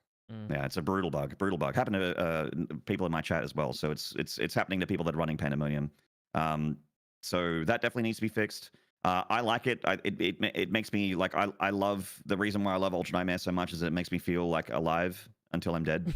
You know, like it feels like the heart rate's a little bit there. You got to concentrate a little bit more. You have to you got to really walk that tightrope between being as fast as possible while also being kind of safe. Like the two opposite ends of the spectrum. You kind of got to ride that line.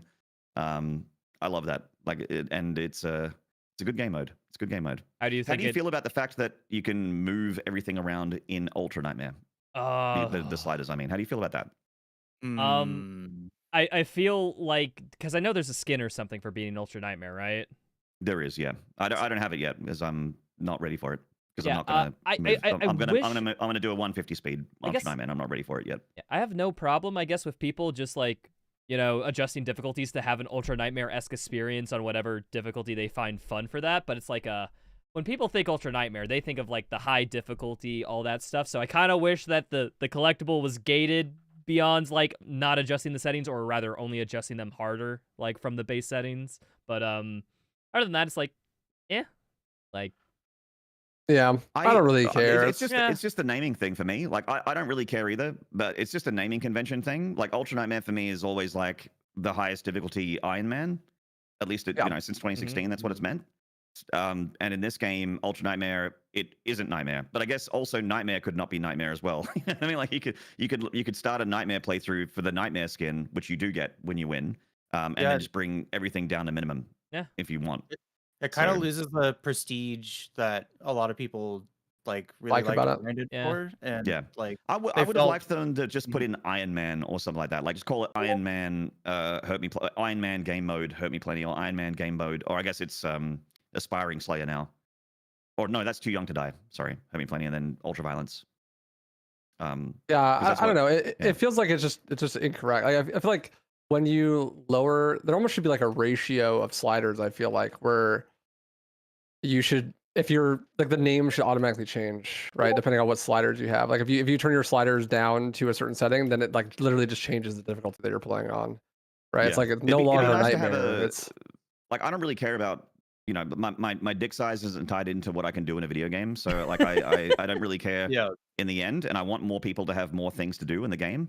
Yeah, But I it agree. would be nice, as you know, someone that likes to do the hard, challenging stuff in Dooms. It would be nice to have a specific reward, to have like a badge of honor to say I've done this thing, just to be like, you know, it's in your trophy cabinet kind of thing. It's like even though you can just mod in every skin, you can just mod the skins in, but still, you know, it'd be like, nice to get it naturally. Yeah, it was a little bit of like a prestige too, because like in Doom Eternal, like there was a multiplayer, so you could load into battle mode with the golden skin as like a little bit of a psychological ploy to the demons, being like, "Yeah, I beat Ultra Nightmare. What the Battle frick mode you gonna flex, do, yeah. dude?" Like, Yeah. It's like showing up into a Quake Champions match with the tournament skin on. They're like, "Oh shit, this guy's played an open bracket."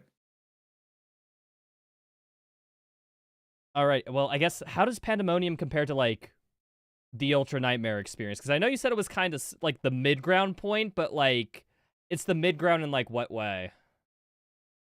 In that when you die, so the life sigils are really important, and they're very finite in this game. I really, just as a small aside, like what they did with the extra lives in this game. Being able to stack like 20 lives in Eternal and just never die and play like an Unga Bunga is a little bit too generous. But the fact that you can have a maximum of 3. I thought was really cool, and also trying to, you know, remember that there's life sigils around the map and recollecting them and trying to keep that stack up to keep your run alive as long as possible is also kind of an extra thing to worry about in Pandemonium. But what? So you know that like when you die in Pandemonium, you restart the level not from checkpoints. So if you're in the middle of a battle, right, you don't just pop back up again. You have to restart the whole level. All your progress is reset in that level. sounds fun, honestly. I mean, Unless you have to do the whole level again because you But yeah, went to the menu too fast. like Ultra Nightmare, if you die in the first 2 or 3 levels, who cares? But in Dark Ages, imagine dying at like the Prince Arscrack, the Prince Arscrack boss fight or something like that. Game is so big. Like, yeah, God, that's that'd like be okay, devastating. like I need to cancel appointments and call whoever I was meeting for lunch and tell them I can't make it because I'm going to be here for the next 4 hours to get back here. That's brutal. I guess the point of we just talked about the prestige for the challenge is like Ultra Nightmare is kind of brutal, so it's like anytime like there's a little bit of a like, oh, you can't do it because you have a life and obligations and a family, but but at the same time it's like, well, yeah, that's part of what does make it, is because so few people can do it. It's like what I'm thinking, like the endless playlist in like Rock Band 2, if very obscure reference, but it's what I think of. Well, I don't know. I guess modes in games, right? But anyway. Yeah, I have some critiques of it in general. I've never completed Ultra Nightmare on any of the games, and it's mostly because I'm just terrified of all the countless bugs. Yes. Like that is like the number one thing. Is like if you're gonna have a permadeath mode in your game, you cannot be having the game crash 3 times a playthrough. Like every single run, I crashed 3 times. As well. Yeah, it happened a lot with Eternal as well, and also for some like it happens in 2016 to some people too. I had a lot of crashing, but I think that was something that I fixed recently, thankfully. But I had a lot of crashes in 2016. Sometimes it is like it's your hardware or whatever, right? But like I don't know. In this game, I crash at least 3 times a run. Yeah, it is actually insane. And I've heard, I have not dared to try Ultra Nightmare yet. I have heard that you do not get checkpoints, and so if you crash, you have to start the whole mission again. Yeah, every single time. Yeah. Yeah, that's we talked about that in the moderation for 100% runs, because imagine 100% UN run, like a speedrunner who's 4 hours in, about to get to the final battle, and then the game crashes and they have to redo all of Harbor of Souls or something like that. Like, yeah, and imagine that happens on like one of the longer levels, like Resurrection or something. It's like, dude, that's like a 15-minute level. Like the run's uncontinuable, and there's no good way to save the run, like, period, after that, if on a crash, which just kind of sucks. Which I just think is just bad game design. Just straight up. Like, they know they're published by Bethesda. Yeah. They're published by Bethesda. Like, your game is going to crash. Like, there should be checkpoints on Ultra Nightmare. I always described id games as, like, I always know that they're going to be a little bit of a buggy mess, but I'll always have fun playing them. And unfortunately, like, if you need to put the, like, oh, well, now you need to do the super difficult challenge run, or they'll repeat the level if you restart. Like, you got to make sure your game's stable enough for that. Like, yeah, and I frankly don't think any of the modern Doom games are. It's like, I very weirdly have had a. I'm not going to say it's flawless. I had one no clip bug in like Cosmic Realm, but my and also one time my shield didn't come up and I had to shield throw to bring the shield back up, so I couldn't block. Yeah. But other than that, I've had no crashes and very few bugs. I don't know Nice. why. Like maybe I've got the Cinderella hardware, like the Goldilocks just right hardware setup or something. But I literally have never had a crash in Dark Ages. It's so Mine's been decent and too. it's so interesting to hear so many people having crashes all the time. yeah, I got Yeah, unlucky. that's unfortunate. That game crashes a bunch for me. I was way worse off with Eternal. I mean, Eternal's BFG crashes. I know they got that definitely fixed, had but those. Definitely had those. that was really bad back in the day. Well, that wasn't even hardware based. They're like literally like they know like if you Yeah. have blood fueled Mhm. and you shoot the BFG, you crash. If you have Yep. like if you're in Manku and you shoot the BFG, you crash. Like I don't know, but for me it seems like just randomly, especially on the dragon section. God, the dragon sections, man. I feel like it's got to be some combination of like playing at 150 speed and going really fast in the dragon sections. I feel like the So game are just we- crashes like all the time. Are we all in agreement that we would have rathered a 18 mission Slayer campaign than a 22 mission Slayer Dragon Rock'em Sock'em Robot campaign? Oh yeah, for sure. Yeah. Mhm. I actually, I think some of the mech sections levels, like, don't get me wrong, not as good as the Slayer levels, but at the same time, They I don't don't think overstay their welcome. They're fast. yeah, they're They're like, fast. if you want to, you can speedrun those missions in like 2 minutes. Like, they're Yeah. Mhm. well, you can't say And I the same must about the admit- dragon sections, but I Yeah, must that's the worst admit, part of the dragons. They just don't like- say they're welcome. the robot segment, like I was a robot segment hater, but that bit where they give me the giant like 30-story fucking shotgun and you're just left clicking on those big Titan things and Yeah. they're getting turned into mist. I'm like, okay, I'm enjoying this a little bit. Yeah, I- pretty that's fun. the most fun one for sure. I Yeah. do like the third one where they give you those big shoulder guns. It's like a upgrade to your mech. And then you Oh, pick yeah. up the minigun, and it genuinely feels like you've been nerfed because you can't use those big shoulder-mounted guns. Yeah. That's so Yeah, true. the actually. final the final battle, right? The Yeah. great one. Yeah, that one. Mhm. Yep. I also Uh, like I don't know. I just see like a bunch of like potentially run/game ending bugs of playing on Ultra Nightmare. Like you guys had it where you get a boss to 0 HP and then they don't die and then they're invincible and you just Oh, can't I've kill seen them. someone have that. I haven't encountered it, but I've heard. I've had I've it seen haven't- I haven't multiple had that. times. I haven't I've had had it that. on Azrek. I've also had it on old one. Where like you hit them all the way to 0 and their stun meter won't fill anymore and you just hit them and hit them and hit them and hit them and they just won't die. Like they're just invincible. Wow, that is That's crazy. that. So yeah, I like this is the kind of stuff that makes me nervous about running Ultra Nightmare because I'm like, if that happens to me, I'm going to be livid, and I'm very hard to like. I'm extremely patient, but but I'm a 100% guy, so my run's going to be like it's not yeah, gonna you're take going to me be an hour or 5 two to get hours to. in. Yeah, Yeah. I'll be 5 Right. 4 or 5 hours. Hopefully at that point it's 4 hours. Yeah, right. Hopefully. Yeah. Hopefully at that point it's sub 5. But yeah, like setting aside a whole stream to get that far and feeling nervous and you got the knees shaking, arm sweaty, mum spaghetti, and then you just can't kill the boss and it's not your fault. Stuff that gets taken away from you that's not your fault feels bad. If I die because I'm dumb or I'm Yeah. not paying attention, I'm never usually upset about those. But if I lose because of something outside of my control, I'm just like, It's like when Yeah, the you bad have like feeling. tech It's issues on your spicy. stream or something. It's Yeah. like this is not even related to what I'm doing, right? Yeah, It's like I've had the steam keep dropping, and I just feel so terrible. I'm just like, oh god, I just work. It's Just tilting. work. yeah. It's Yeah. very tilting.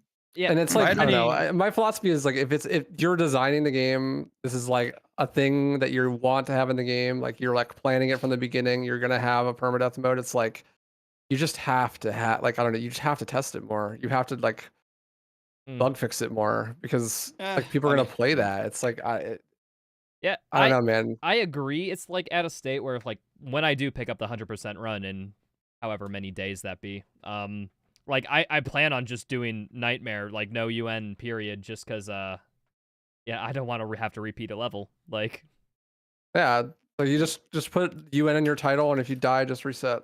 yeah, no, You know, that it's unironically like- that's the better option. Because it's like, why waste your time if the game can just do that to you? And it's like, well, hopefully they'll patch those things, right? And that'd be Yeah. great. But for the speedrunning community and stuff, it's like, well, we're not going to play. It's just But, like on the new we're patch. we're beholden on it. that patch. Like Yeah. Yeah, like for speedrunning is a very special niche because without that checkpoint thing, like even with that checkpoint thing, a death is like extremely bad time wise. Like you've lost, Yeah. I don't know, however long it takes to reboot the game, you've lost that time. So speedrunning niche, it's really bad. But even just as a casual player, not having checkpoint for Ultra Nightmare is a deal breaker. It's a deal breaker. Yeah. Yeah. Well, it's interesting too that because definitely needs to be like fixed. because they don't want you checkpoint cheesing because there's the the glory in getting Ultra Nightmare, but they also kind of remove the glory of getting Ultra Nightmare with the difficulty. Yeah, like Yeah, if it's no, a decision to avoid checkpoint cheesing, then don't let people move sliders in Ultra Nightmare because that's Yeah. way more cheesy. Yeah, it feels like something's conflicting design there. I see your point. Yeah. I will say, if you're really wanting to do Ultra Nightmare, do a max sliders run first. It will be a joke. I did it on my first try on Ultra Nightmare on base settings after doing max sliders. Yeah. Maynard, I want to be cognizant of your time because I know you have a obligation. You're right, do you, man. do you have to leave? I'm good or for a little anything? bit. Good for a little bit. I have to. I've got a hard out in like 25 minutes. Okay, well, anytime you feel So like I you have need a to bit go, more feel time. free to just stop and wish us all bye or I'm okay. whatever. I'm having fun with you guys. I'm having fun. We're shooting the shit. Just trying to get you out of here, We're all good, Maynard. we're all good. I'm He's like, It's like, look, get just out of thinking- my voice call. You're in Australia, but we can smell you from here. Okay, if you would just. wow. Okay, didn't realize my basement. No, I'm a very clean guy. leaks Even that though I've got even though I've got dreadlocks, I'm a very clean guy. I promise. One day we'll meet in person, and you'll be pleasantly surprised by how good I smell. Mhm. I promise. I promise. Alu, I feel like Hello. we can kind of double up here, but we both did max sliders, whatever that entails. Do you want to tell the people what exactly that challenge run is? It's on Nightmare, and every difficulty option slider that makes the game harder is set to the maximum. That's pretty much it. In other So you words, turned auto aim on, right? yeah, that's the hard. Yeah. You can't shoot barrels then. It's Makes the not game every harder. slider turned to max. It's all the hard sliders turned to max. So did you min out days? Did you minimize days time and all and resources and that sort of stuff as well?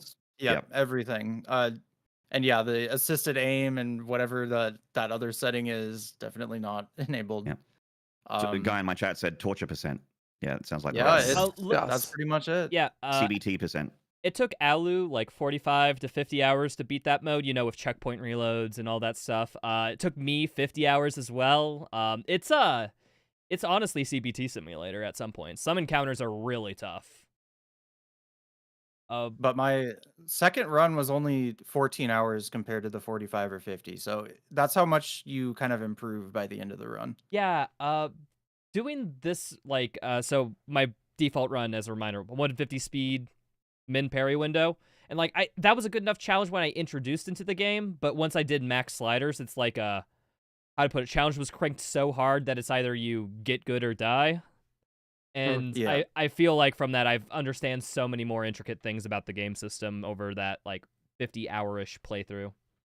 No, it's really cool because you have to lock in and focus on every encounter. Yeah. You kind of can't get away with just repeating the same thing or just kind of winging it. You gotta sometimes critically think about what are your primary targets, where are the fodder, kill the fodder immediately. All the fodder must die before engaging the big guy. Yeah, it's really interesting, and it's grown on me a ton. I'd like to ask you guys a question then, for the two of you that did that run. What was the hardest combat encounter in the game? For me, it was definitely the gore nest on the last level, just because I was doing the double baron challenge. I would put it at the last level as well, but I didn't do that challenge because I was just going for the clear. But the first combat encounter in Resurrection, that one's hard. In what's it called? The last level, Reckoning. I always forget the name of it. Yeah. The first encounter of that one is really hard, mainly just because it's a group leader cyber demon. Then it's a Komodo with a Kako as the final phase, and Komodos with their little random fireball attack. When you die in 2 to 3 hits, that attack is the most scary thing in the frickin' game, easily, because there's no good way of predicting it. If you're not using the BFC, the Komodo is like by far the hardest thing in the run. So any encounter with a Komodo is just the hardest. Really? I had the hardest time with the last arena on the last level as opposed to the first one, personally. Not the Berserk run through section, but the final before. battlefield up to the ship. Yeah, the one with the Vagary champion and the Baron on the last wave. In my opinion, Vagary, hardest enemy in the game. really, It's not even close. Really? Yeah, for me, it's not even. Every other enemy is like a cakewalk compared to Vagary. That's You interesting. I don't know are the why. Parry King. What You are about the Parry King. That's why.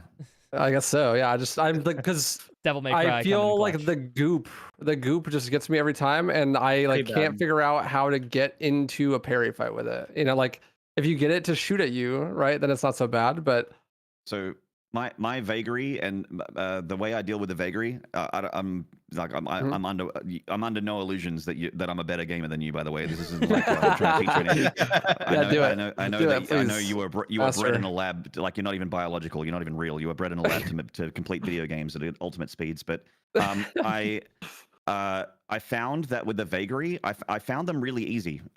With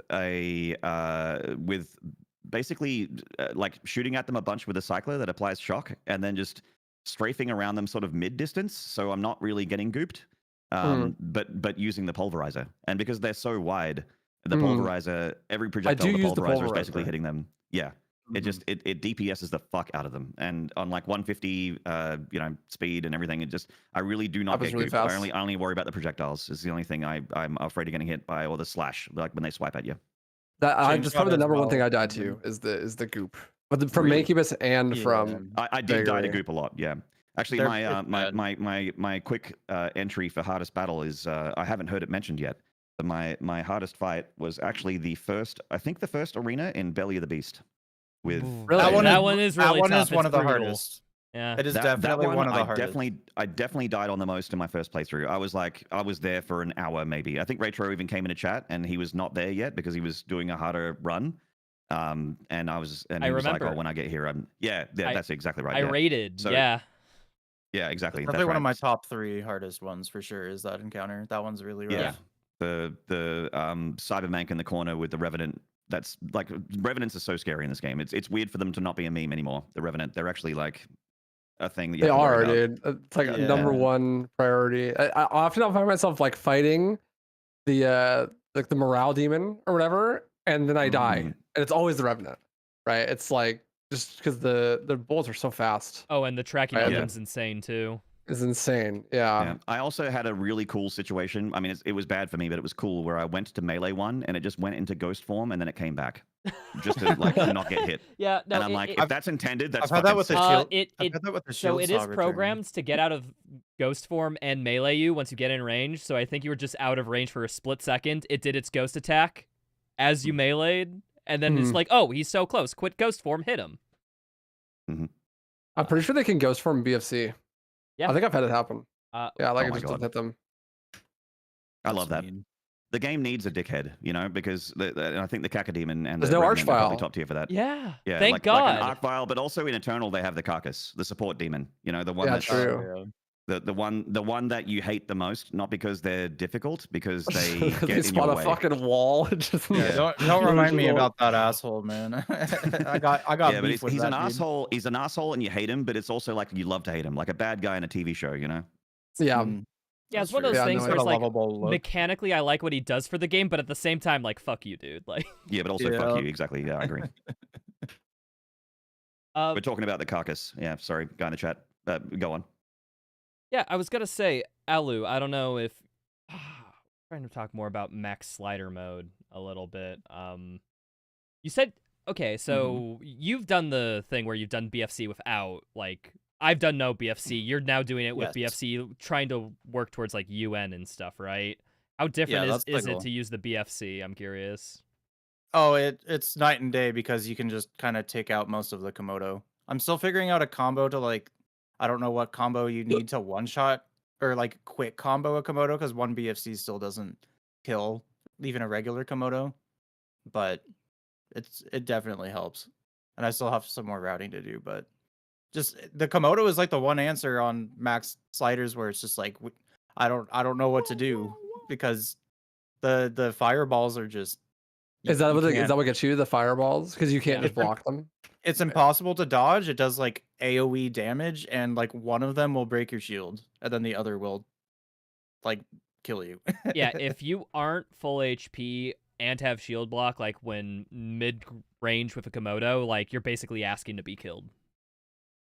That's Yeah, crazy. on max sliders, If it didn't have the gun, it would be so much easier for sure. Like, oh, it's like shoulder cannon, whatever it is. Yeah, it's parrying his actual melee attacks is fine. It's literally just the fireball cannon. In fact, you kind of want him doing his melee attacks because he can't fire the fireball cannon while he's doing another attack. Yeah, exactly. But doesn't the Komodo and the Agadon Hunter, they're like one of my favorite things to do is when they're staggered, just get in there with like the mighty boot, the combo, like hit them with the gauntlet combo, the 1, 2, 3. But the Komodo and the Agadon Hunter have this thing where the thing you parry will knock you like the fuck out. Like you'll be smacked up in the air or like smacked back away from them, so you're kind of out of range from that. You got a shield bash to get back in. That the Komodo does that, right? Yeah. Trying to remember. I think so, yeah. Yeah, so I found this little tech. I don't know if you tried it. By the way, I am saying I'm a better gamer than you. No, I'm not gonna get But an argument. I'm the least gamery. But I always he found smells the best. I don't know because I haven't tried it on But this I enemy smell better than because you guys for sure, 100%. Even though I have dreads. But go on. yeah, I never tried it on Komodos because like I was playing max sliders like my last time playing, and if you do that to a Komodo, you just die, like full stop. But if you shield bash in to like close the distance in melee, I find that like you can squeeze in a lot of your melee combos on those high knockbacks, like Tyrants, for example. Mm-hmm. But have you messed with like holding the shoot button while spamming melee? It comes out like way faster. Really? Oh. Yeah, and you can duplicate melee charges like that. Wait, you can like shoot cancel the melee to get. Yeah, you just hold down the shoot button while spamming melee, and sometimes the first one will like come out. That's why you get the extra melee then. Yeah. Sometimes. You just hold the shoot button.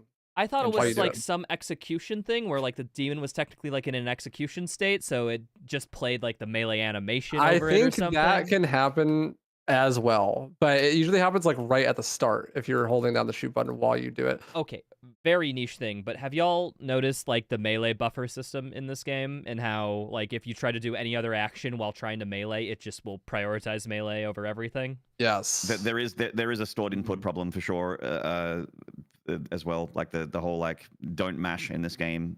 Even when I feel like I'm not mashing, I swear like there'll be multiple inputs that I'm like, oh, I didn't do that. Yeah.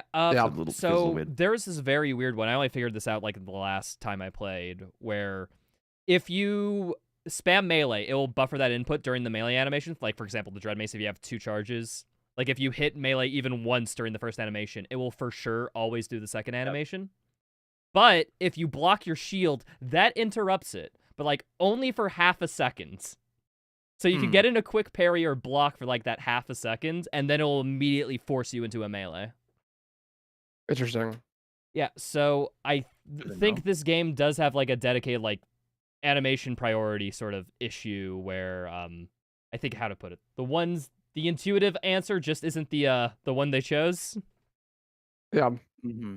Oh, speaking of, I have a similar kind of question. Yeah. What do you guys think about if the shield would always prioritize over whatever you were doing? Like does it do that currently, or do you feel like you want to interrupt? How would you like the game if it had that? Oh, if it was shield priority over everything else instead of melee? If it would like interrupt, a universal cancel, like for everything, you could shield. Yeah, like you could, like if you're like mid weapon fire or something, or you're mid melee animation, you can just bring your shield up no matter what you're doing. So the other game, like my main game that Speedrun, Devil May Cry 3, that's how the parry system works in that game. Yeah, and it is fucking busted. And like, if it this game had that, sure. the entire game would be that, because you would cancel like every animation. Yeah, so animation canceling is what we're talking about. Okay. Yeah, like anytime you're in the middle of any animation, if you just press the shield button, it cancels the animation you're in and brings up the shield. Yeah. If that was the case, then they would have to make the parry window like 20 times smaller. Yeah, I they wouldn't will. mind Because it if I wouldn't mind it if when you swap weapons, because obviously you're vulnerable when you're swapping weapons. I wouldn't mind it if bringing out the shield cancelled. Like it didn't make the weapon come out faster, but it made you switching weapons not happen. Yeah, That'd be I nice. am okay with that, to be honest. I wish Yeah. that after a successful parry, you could quick swap. Like, that's Yes, I- I still want that. I like that idea too. I like both those. I think I'm a fan of being able to use the shield while parrying because, like, I mean, we're already making it up that Slayer can hold 8 guns in his back pocket and pull them out like nothing. Like, Yeah, and he's got a lever why action can't he double do that barrel. one-handed? What's preventing him from doing that one-handed? Like, let me parry. Yeah. That's actually a good point. If he can do all that with one hand and always have the shield out, why can't he always have the shield out while switching weapons? Well, he gets his hand back there just to pull out gun. Why can't he gun parry 11. during it?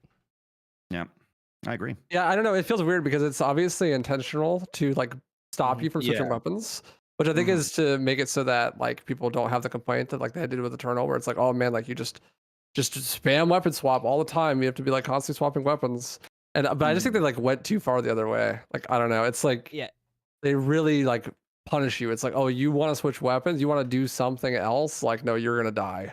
And it feels like if you're playing really safe, the optimal strategy is to just not switch weapons. Outside of Like, speed you just- tech, like you can't do that. Like you can immediately like quickly swap after a shield bash because for some reason that triggers like a bats like effect from Doom Eternal. If anyone knows what I'm talking about.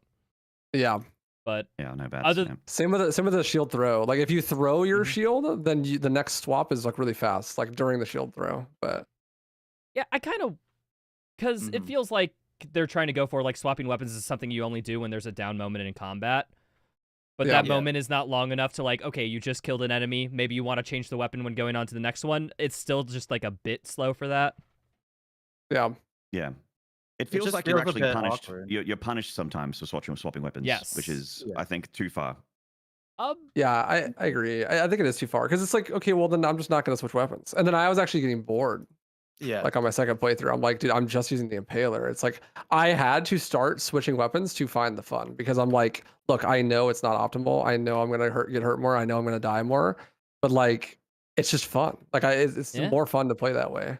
And so like I just decided to do it. And I think once you're good at it, it's probably more optimal to switch weapons, right? Like you just gotta like know when to do it and why, right? But like Yeah, when you can, yeah. Yeah, but when you don't know that, when you're like playing the game for the first couple of times, it's like it's just gonna feel bad. Like you're just getting punished. This is just one of those games where it's like there is a weapon that is just optimal for facing this kind of enemy. Like for example, like if you're single targeting, I don't see any reason why you wouldn't just use the Impaler and chain throw shield to get empowered shots. Like, yeah, and that's the thing. Like, because I'll be like, I don't know, super shotgun or I have cycler or something, and then all of a sudden I'm right next to a cyber demon, and I just have to like. Instead of attacking, I gotta wait for an opening and then swap weapons to the one I want. I mean, yeah, because you're not gonna fight the cyber demon with the super shotgun, right? It just doesn't make sense. Yeah, so you're I mean, like you now can just do gonna it, wait. but especially on max sliders, that's gonna take like I don't know 30 seconds of extra parrying if you're using the wrong weapon.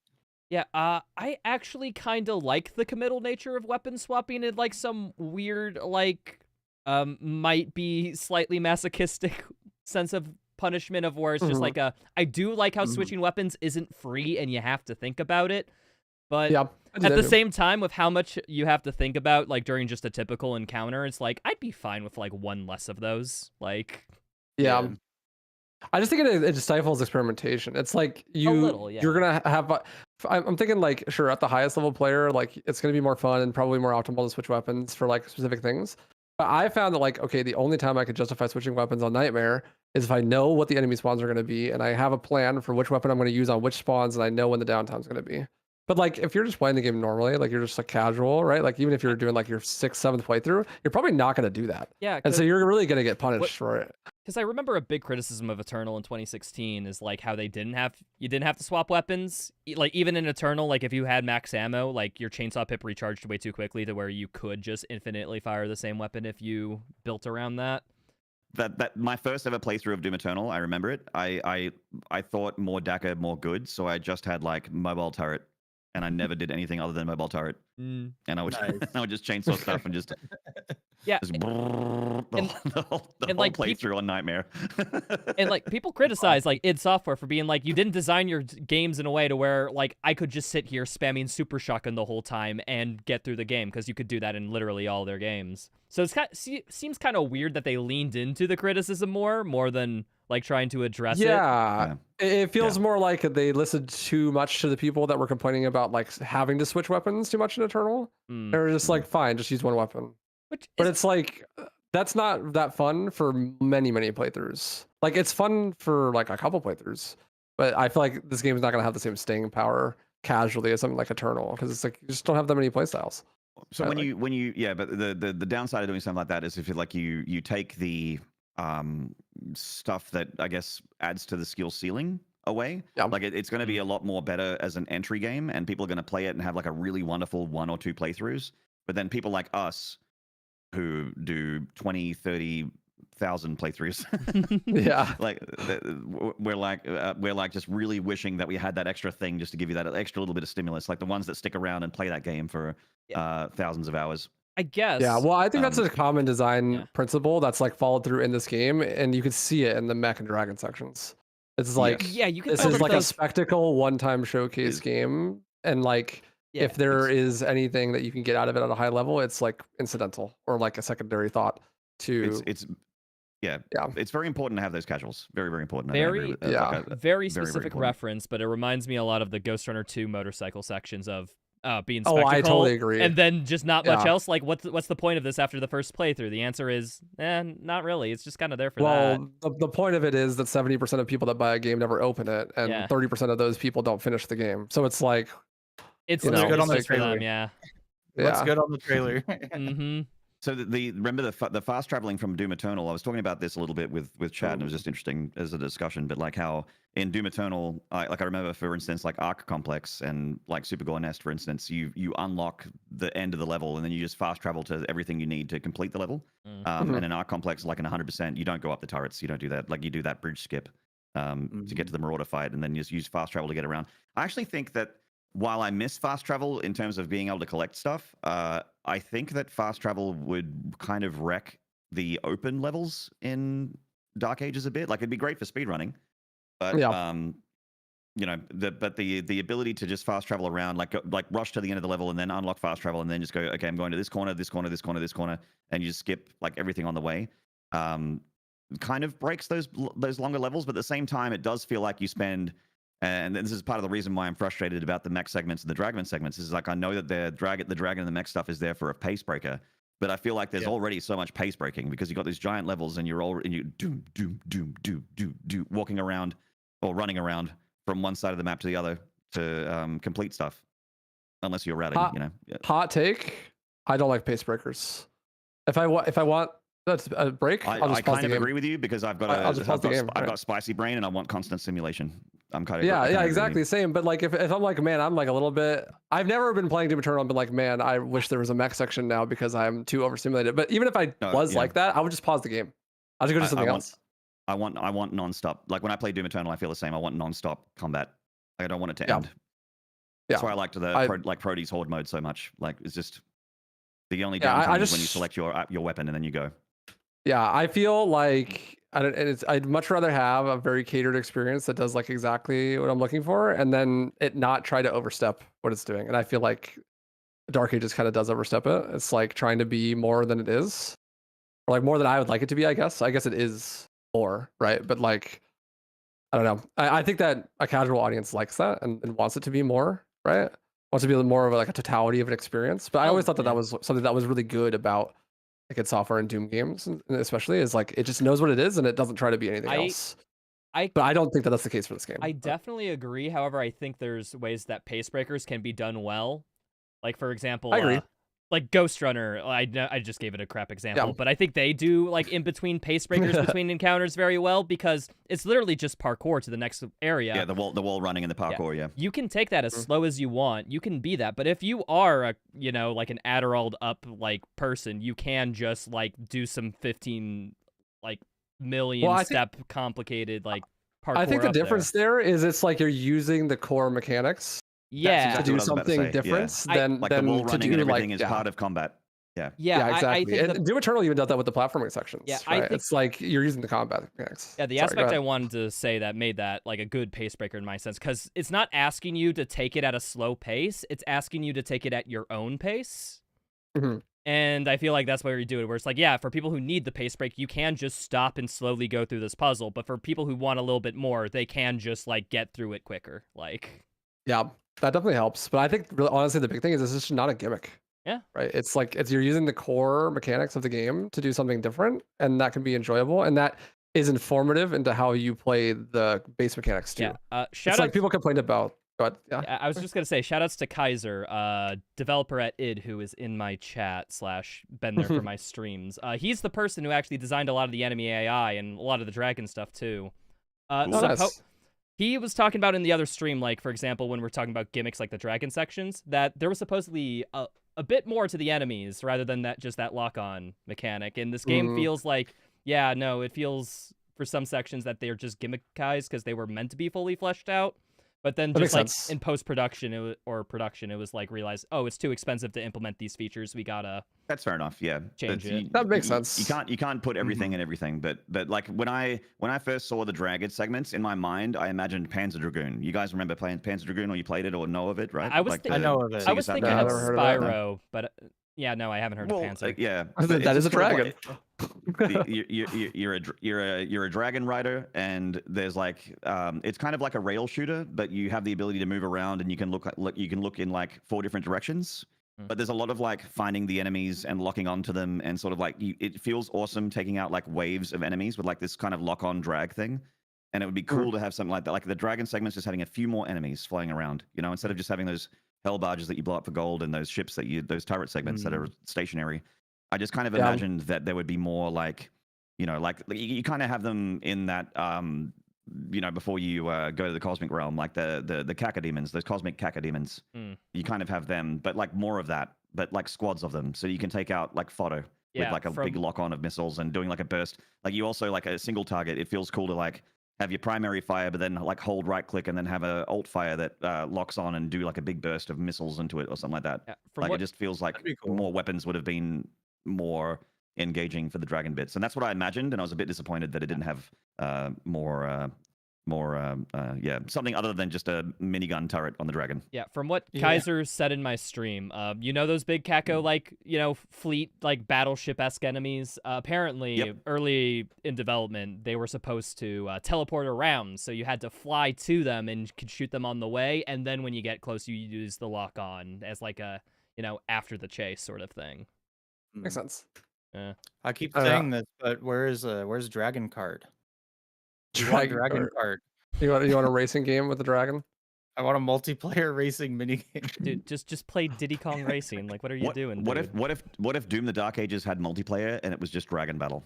They got rid of that would be the Rock'em Sock'em robots. It's just PvP robots. Oh man, PvP robots. I'd play that. I'd play it. Fuck yeah. Okay, one final thing I want to kind of ask, since, you know, we're running low on time, is where do you think like challenge running and speed running and like I guess just general high level play will be compared to like where 2016 and Eternal was at? Like how do you think it does will do in comparison? I have a bad feeling that the game won't have the staying power of those other games, but I hope I'm wrong. I really want like a lot of people to run this game because I'm super passionate about it, and I'm really motivated to learn 100% and figure things out. And I think it's just too early to say with confidence how it's going to do versus the others. I still think we're in frontier land. So okay, but if you had to guess, if I gun to head, if I had to guess, gun to head, okay. Yeah. I would say that it probably won't have the same staying power because of how like it feels like you have a lot of choices at the moment, but I think I can foresee in like a couple hundred hours feeling like the battles are going to go the same way, and it's going to not be fast enough for most people. Like unless you're on 150% the whole time, I don't think it's going to be fast enough for most people to feel like they're getting that stimulation like you would in Eternal, to like go through those combat encounters and do them in a certain routed way. So I don't know. I feel like it might not have the staying power, but I hope I'm wrong. We'll hold you to that later, by the way. Alu, what do We'll be you using think? court. I think from my perspective for chasing the hardest things, I think there's good I mean, there's a lot to do. I mean, we're still looking at max slider stuff on Nightmare and Ultra Nightmare, but Yeah, it's still so imagine early. yeah, imagine a 0% max slider Ultra Nightmare. Like That like with like All that. yours, buddy. All You yours. know what? I think I'm good. I'll let someone else do that. I think I won't. like as far as pushing things hard in this game, I think there's a extraordinarily high limit compared to the other games, but as far as variety, yeah, I'm not quite sure. It can be the hardest of all the Dooms if you want it to. Exactly. Yes. Mm-hmm. A little bit It's just because of it's mainly the length of the game and the quote unquote brace breakers we were just talking about that make it a rough replay, which, when you're speedrunning, you're replaying a game a fuckload. So, and challenge running. But anyway. Yeah, I kind of wanted to say, like, in regards to challenge runs, like, I did, like, Doom Eternal no-hit in, like, split segment sort of ways, where it's just, like, you get to retry at every checkpoint sort of thing. 2016, like, I beat, like, Maynard's there with me of 2016 Eternal, UN back-to-back. In other challenge runs like that, and the hardest challenge run I've ever done was maxing sliders on Doom the Dark Ages, like, in terms of time spent, like, on just getting a single attempt. So, I don't know if you can do that with default settings. It seems weird to me that this won't be, like, the most challenge-inducing Doom, possibly. Like, if you want to find, like, some omega difficult, super specific niche mode to test yourself against, you could totally do that in this game. Probably way more than in Eternal or 2016. But it's really just game length, though, right? Like, it's just so it's a super long run. Yeah. Like, I do think that this will have, like, its niche as, like, a super long, super difficult 100% run. I can see a lot of staying power out of that, actually. It's definitely going to stay in my like rotation of games because of that. Like, I actually really I like endurance stuff. Like, that's why the God Run, like, modern Doom speedrunning marathon kind of thing happened, is because I like marathons. I like not only the challenge of the game, but also, like, your exhaustion being a factor, like trying to do it all in one stream. Yeah, I'm the same way. I'm the same way. It's the difference between, like, watching a 100-meter sprint or a marathon. Like, they're both interesting for different reasons. Like, Right. Yeah. Like, you're not going to break the world record, but you're going to, like, do something pretty fucking cool. Unless you break the world record of the marathon, in that case. Well, unless not, which I think I did at one point, but not anymore.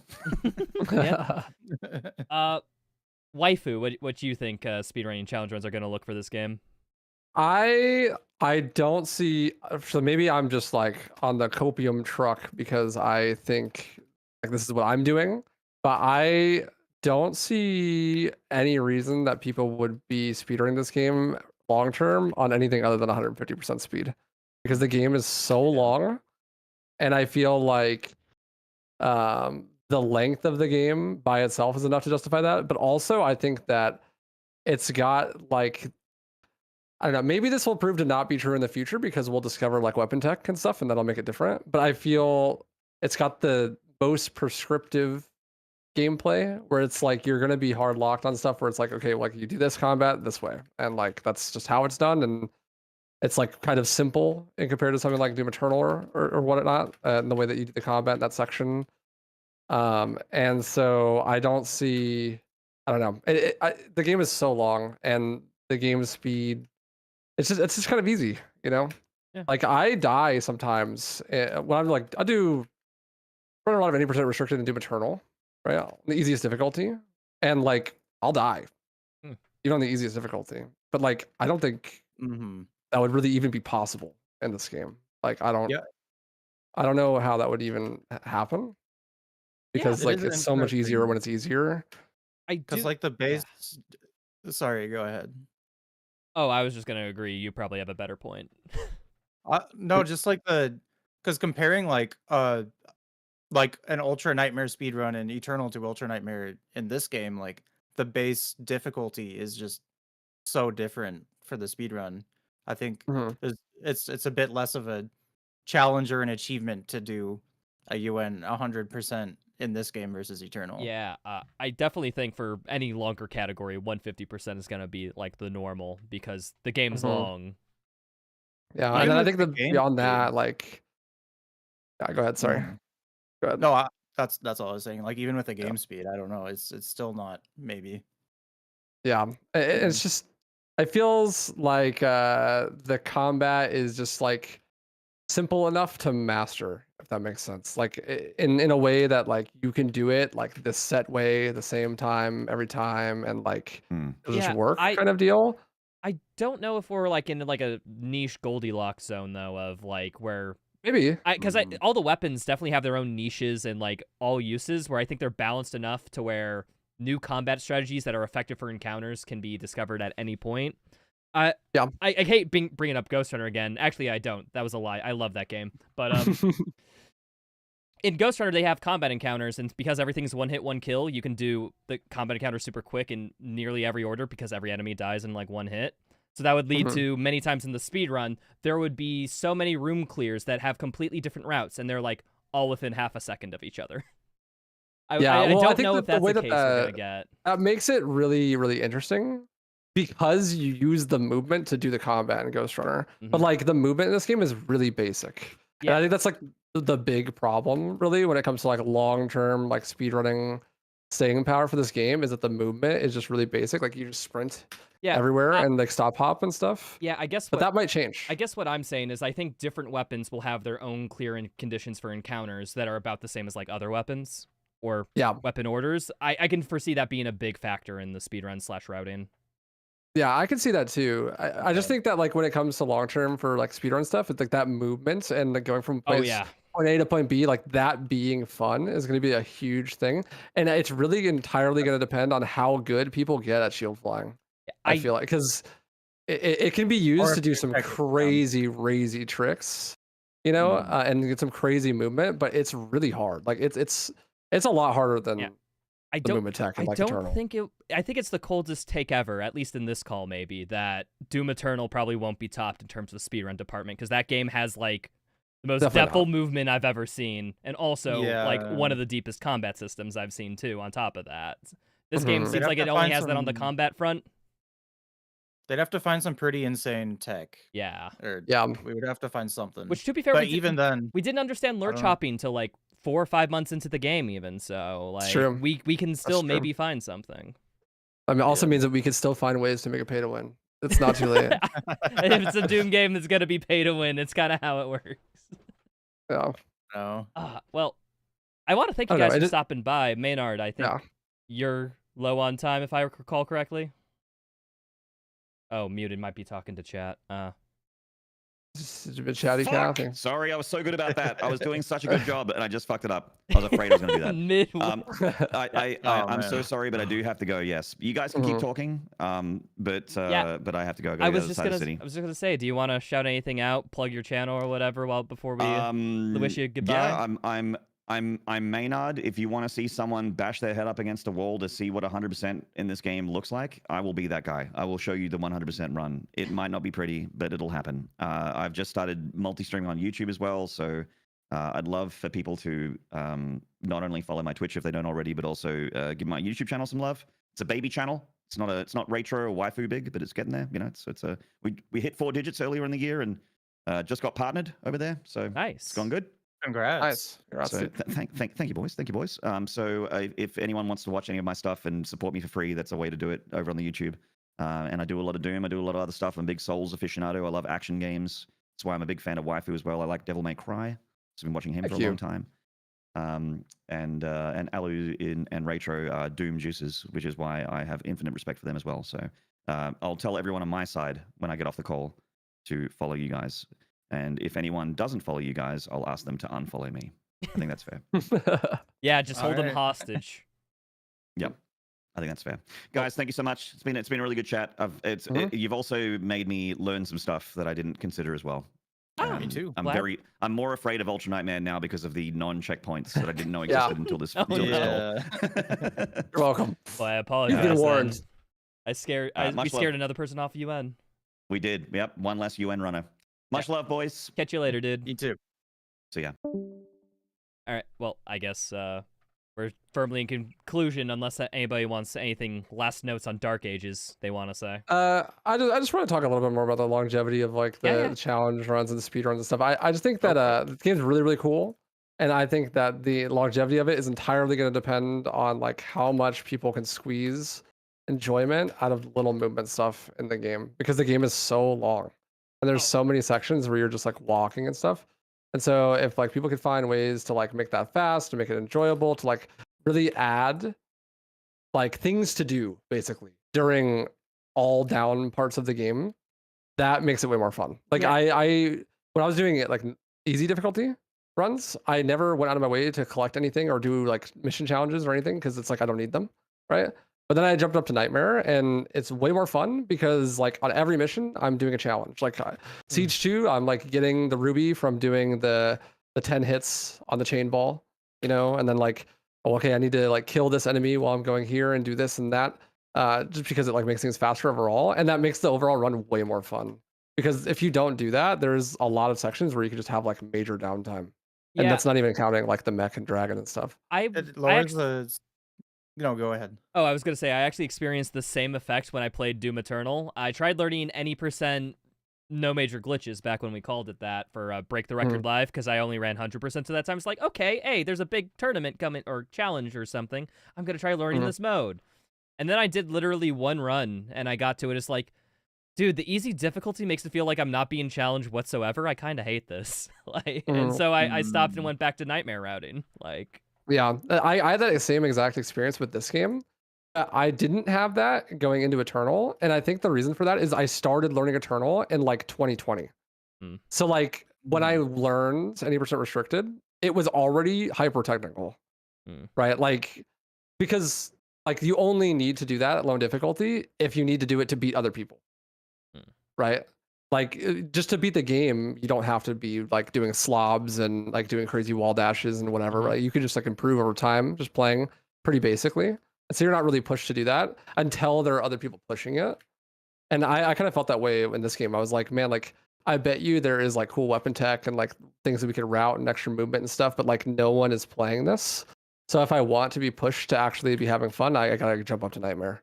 Yeah, no, I completely get that, because before BTRL, like any percent restricted NMG or whatever wasn't like that well ran. It was kind of like a new and brimming category.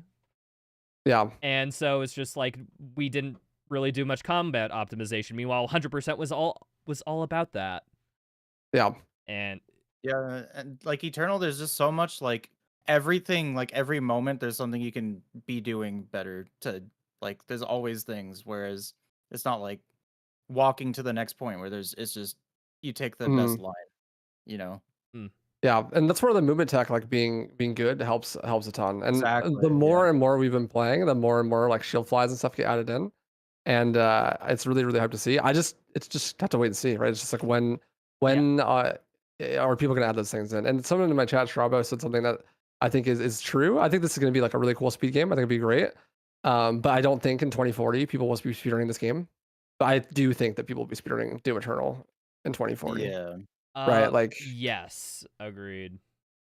It's just everything you could ask for, really, for like speedrunners. Oh yeah.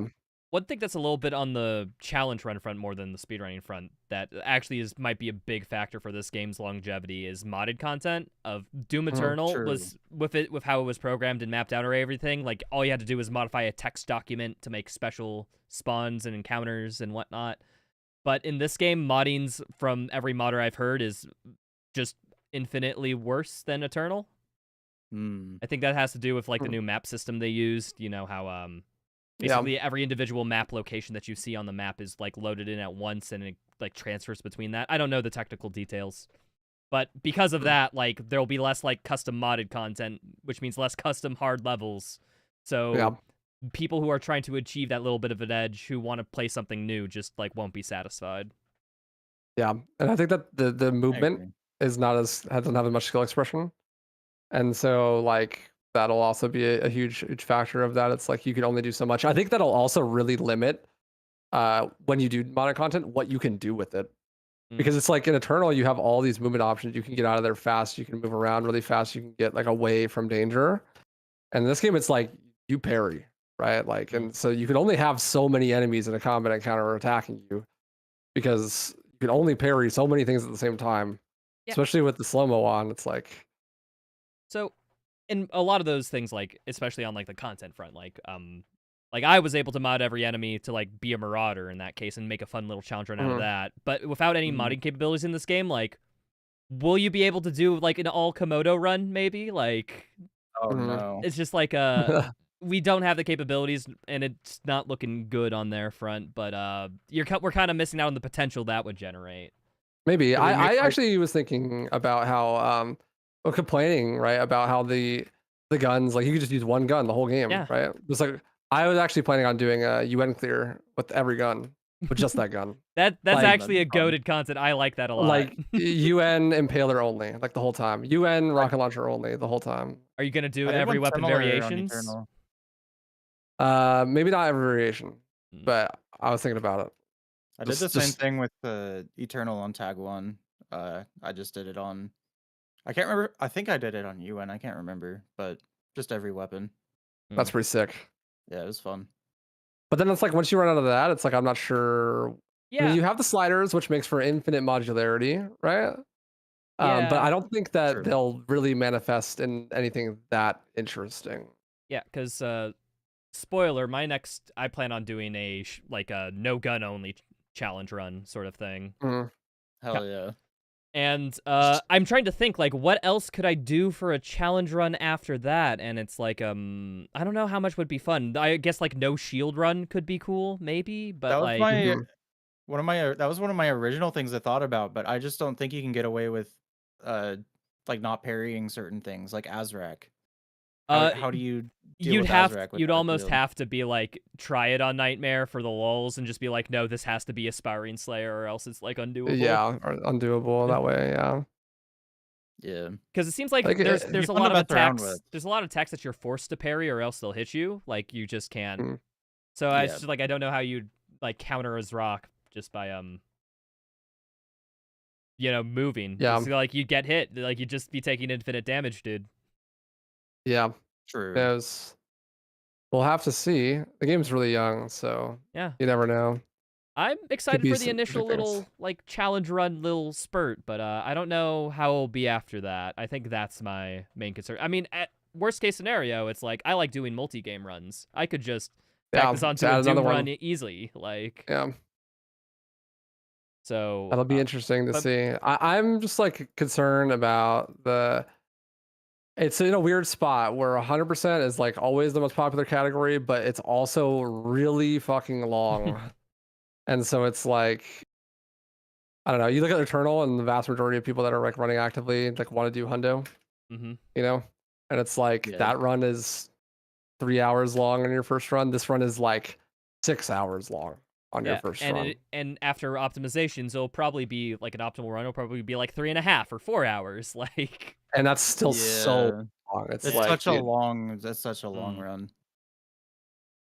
Well, so I don't know. That's why I'm hoping that people don't get scared off by stuff and like want to play like 150% speed and that kind of thing and give those things a try or any percent. Like I know that people are really partial to 100% in Doom runs, but like the 80% restricted run is sick. Yeah, actually. Like I know for specifically like Absolute Massive, Doom Eternal 100% UN world record holder, all-time Giga Chad of a speedrunner. Like won't do 100% because it's too long. So they're learning the Nightmare NMG route. Like that'll be interesting to see how that changes the dynamic a little bit. Because the game is like almost twice as long as Eternal. Just amount of levels is twice as long, but some of those levels are pretty short. Yeah, like I'm just curious. Like, do you guys remember how long Eternal took you about casually, and how that compares to this game casually? Because I remember Eternal took me about 16 hours on the first playthrough. This took me 20. So like about by that logic, like 25% longer. About.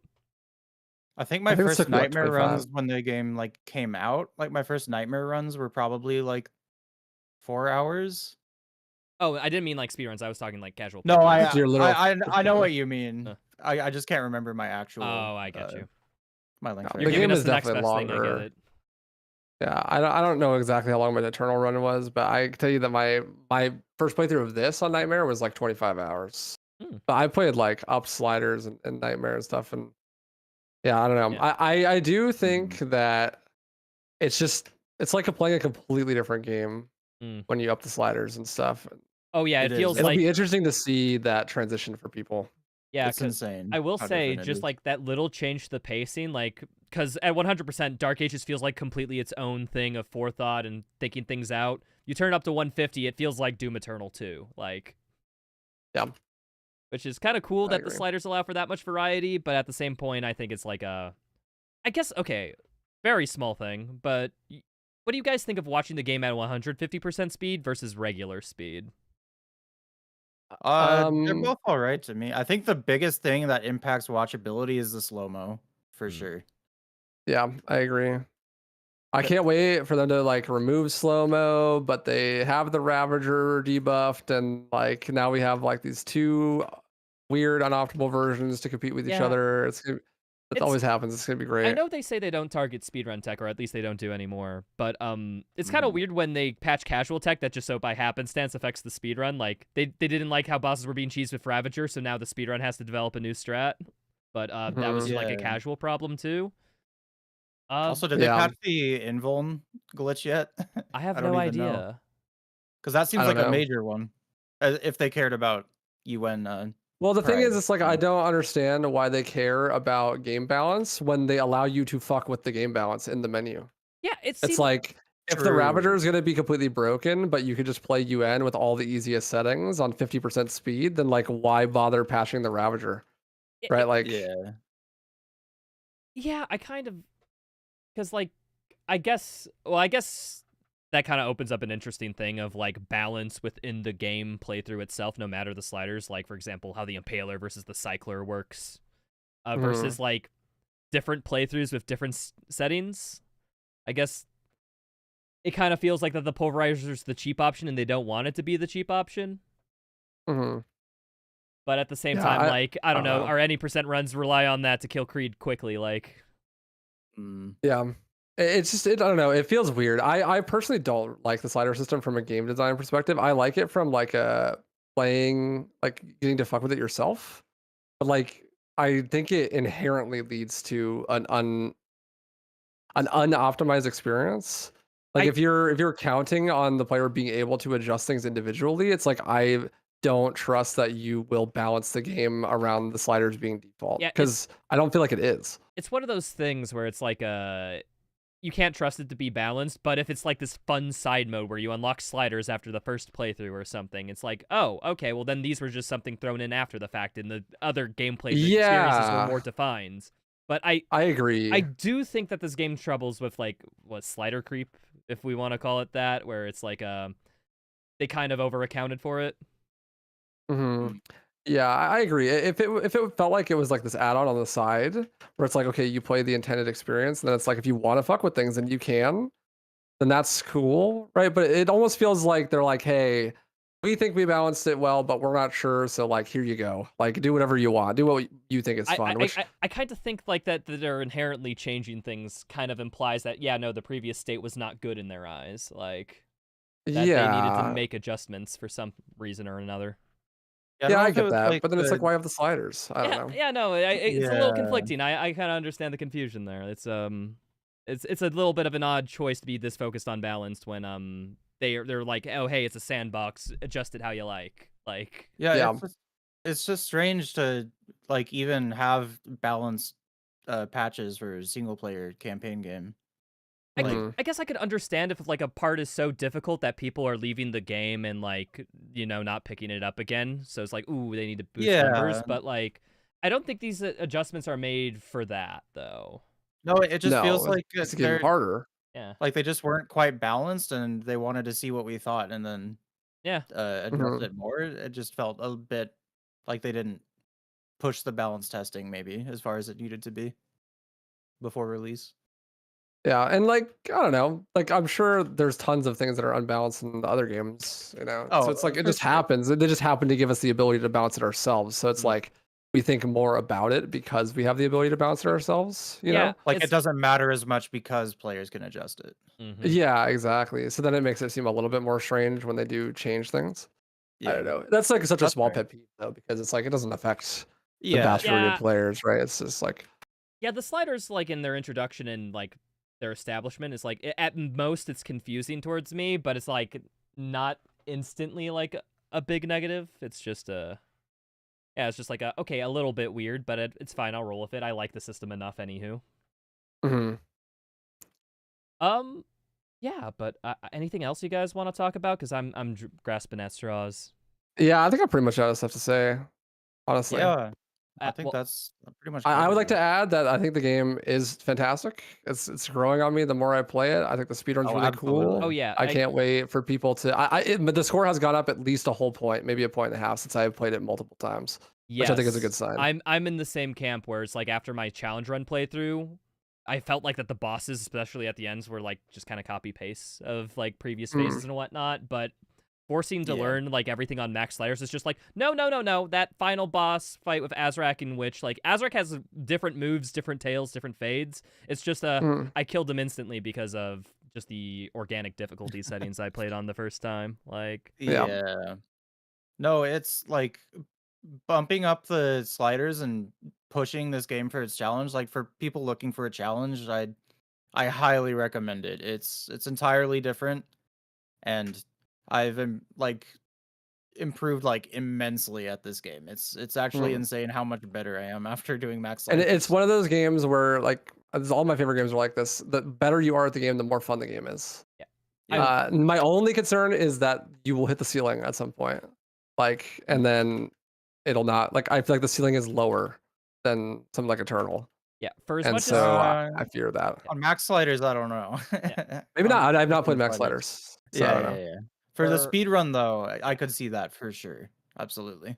as much as we say this game pales in comparison to Eternal, just because, like, well, it does, I will say that this is probably the game that's easiest to get into challenge running from, just because it does let you, like, adjust those sliders. So, you know, I the agree. casual Yeah, you person at can- home, like, Mhm. if they want to amp up their game, well, all they have to do is move something up. And I think that's very cool as an introductory element. It's just, after you maxed out game speed Absolutely. in every slider and completed a run, it's like, will there be much for you after that? It's like, I actually don't know. Like, unless you like Yeah, those but- weird, obscure, like, no gun runs or something, like maybe not. Yeah, I would like to say that I think it.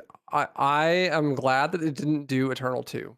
Yes. I'm glad that they did something unique and 100%. new, and they're like, look, this is a different thing, and it does its own thing, and it has its own flavor, right? And it's like, I think they did it really well. Whether you like the flavor or not, that's going to be completely up to you. But I'm just glad that they didn't just do Doom Eternal Yeah. or Doom 2016 again. Actually, I don't know if you guys agree 100%. with this, but I've been saying this. I think, like, out of, like, the Doom trilogy that was released, like, in terms of 2010s, 2020s, that's, like, probably the best, like, trilogy of games in that time period. In what time period? Oh, in, like, 2010s, 2020s, like, Doom is probably the best trilogy we've seen in, like, the AAA Yeah. gaming space. That's it. Yeah, for sure. Probably. I can't think of ones that come to mind right now.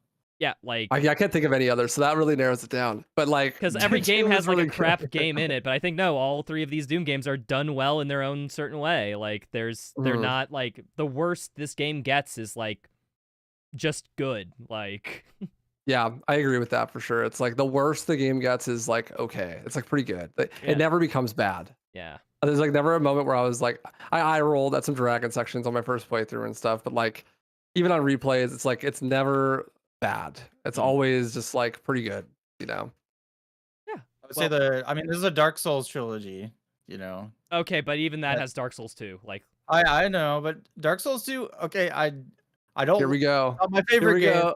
It's not my least favorite. hey, I say this as a big meme because I think Dark Souls 2 is like it's a fine game. It's like a 6 out of 10. Like, but like I think like Doom at It worst doesn't gets compare like to 1 and gets like 3. to a 7 or 8. Like Yeah, pretty high in the quality department. No, I like overall. I think it's like Dark Souls 2 is definitely a blot on that trilogy Mm-hmm.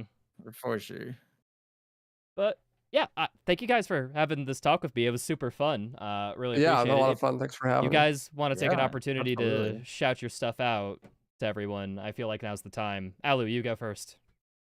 All right, twitch.tv/all uppercase. You can find me on YouTube, I guess, even though I'm toying with the idea of expanding my YouTube a bit, so I don't have much yet. But find me on Twitch, twitch.tv/all-uppercase. I do challenge run, speedrun content for all the Doom games. Yeah. Waifu? Yeah, so I'm just waifu. I speedrun a lot of games. Devil May Cry, Left 4 Dead, Doom, of course. I have been on the forefront of some restricted speedruns. So if you're interested in seeing what the speedrun for this game looks like when you're not teleporting to the end, it's you'll see that. I just got a 2:23 in Nightmare restricted today. Sidestepped talking about anything any percent, didn't we? Yeah, we did, because it's like everyone knows it's a Doom game. It's gonna be super broken. It's gonna be like 30 minutes by the end of the week, you know, like. But I am a full-time content creator, YouTuber, Twitch streamer. Make video essays. I'm sure you'll see one about Doom: The Dark Ages very soon. All sorts of challenge run content as well. I got a lot of stuff that I want to do for this game, as long as it continues to be fun, which it has been very much so far. And I just want to thank Rytro for putting this together and have a conversation with us. It's really awesome. It just went full time pretty recently, so yeah, give him some love. Say what's up. Follow him on Twitch. Watch his YouTube content. Thanks, dude. It's good stuff. Yeah, no. And for everyone else, I'm Rytro. With an underscore or without an underscore, who knows at this point.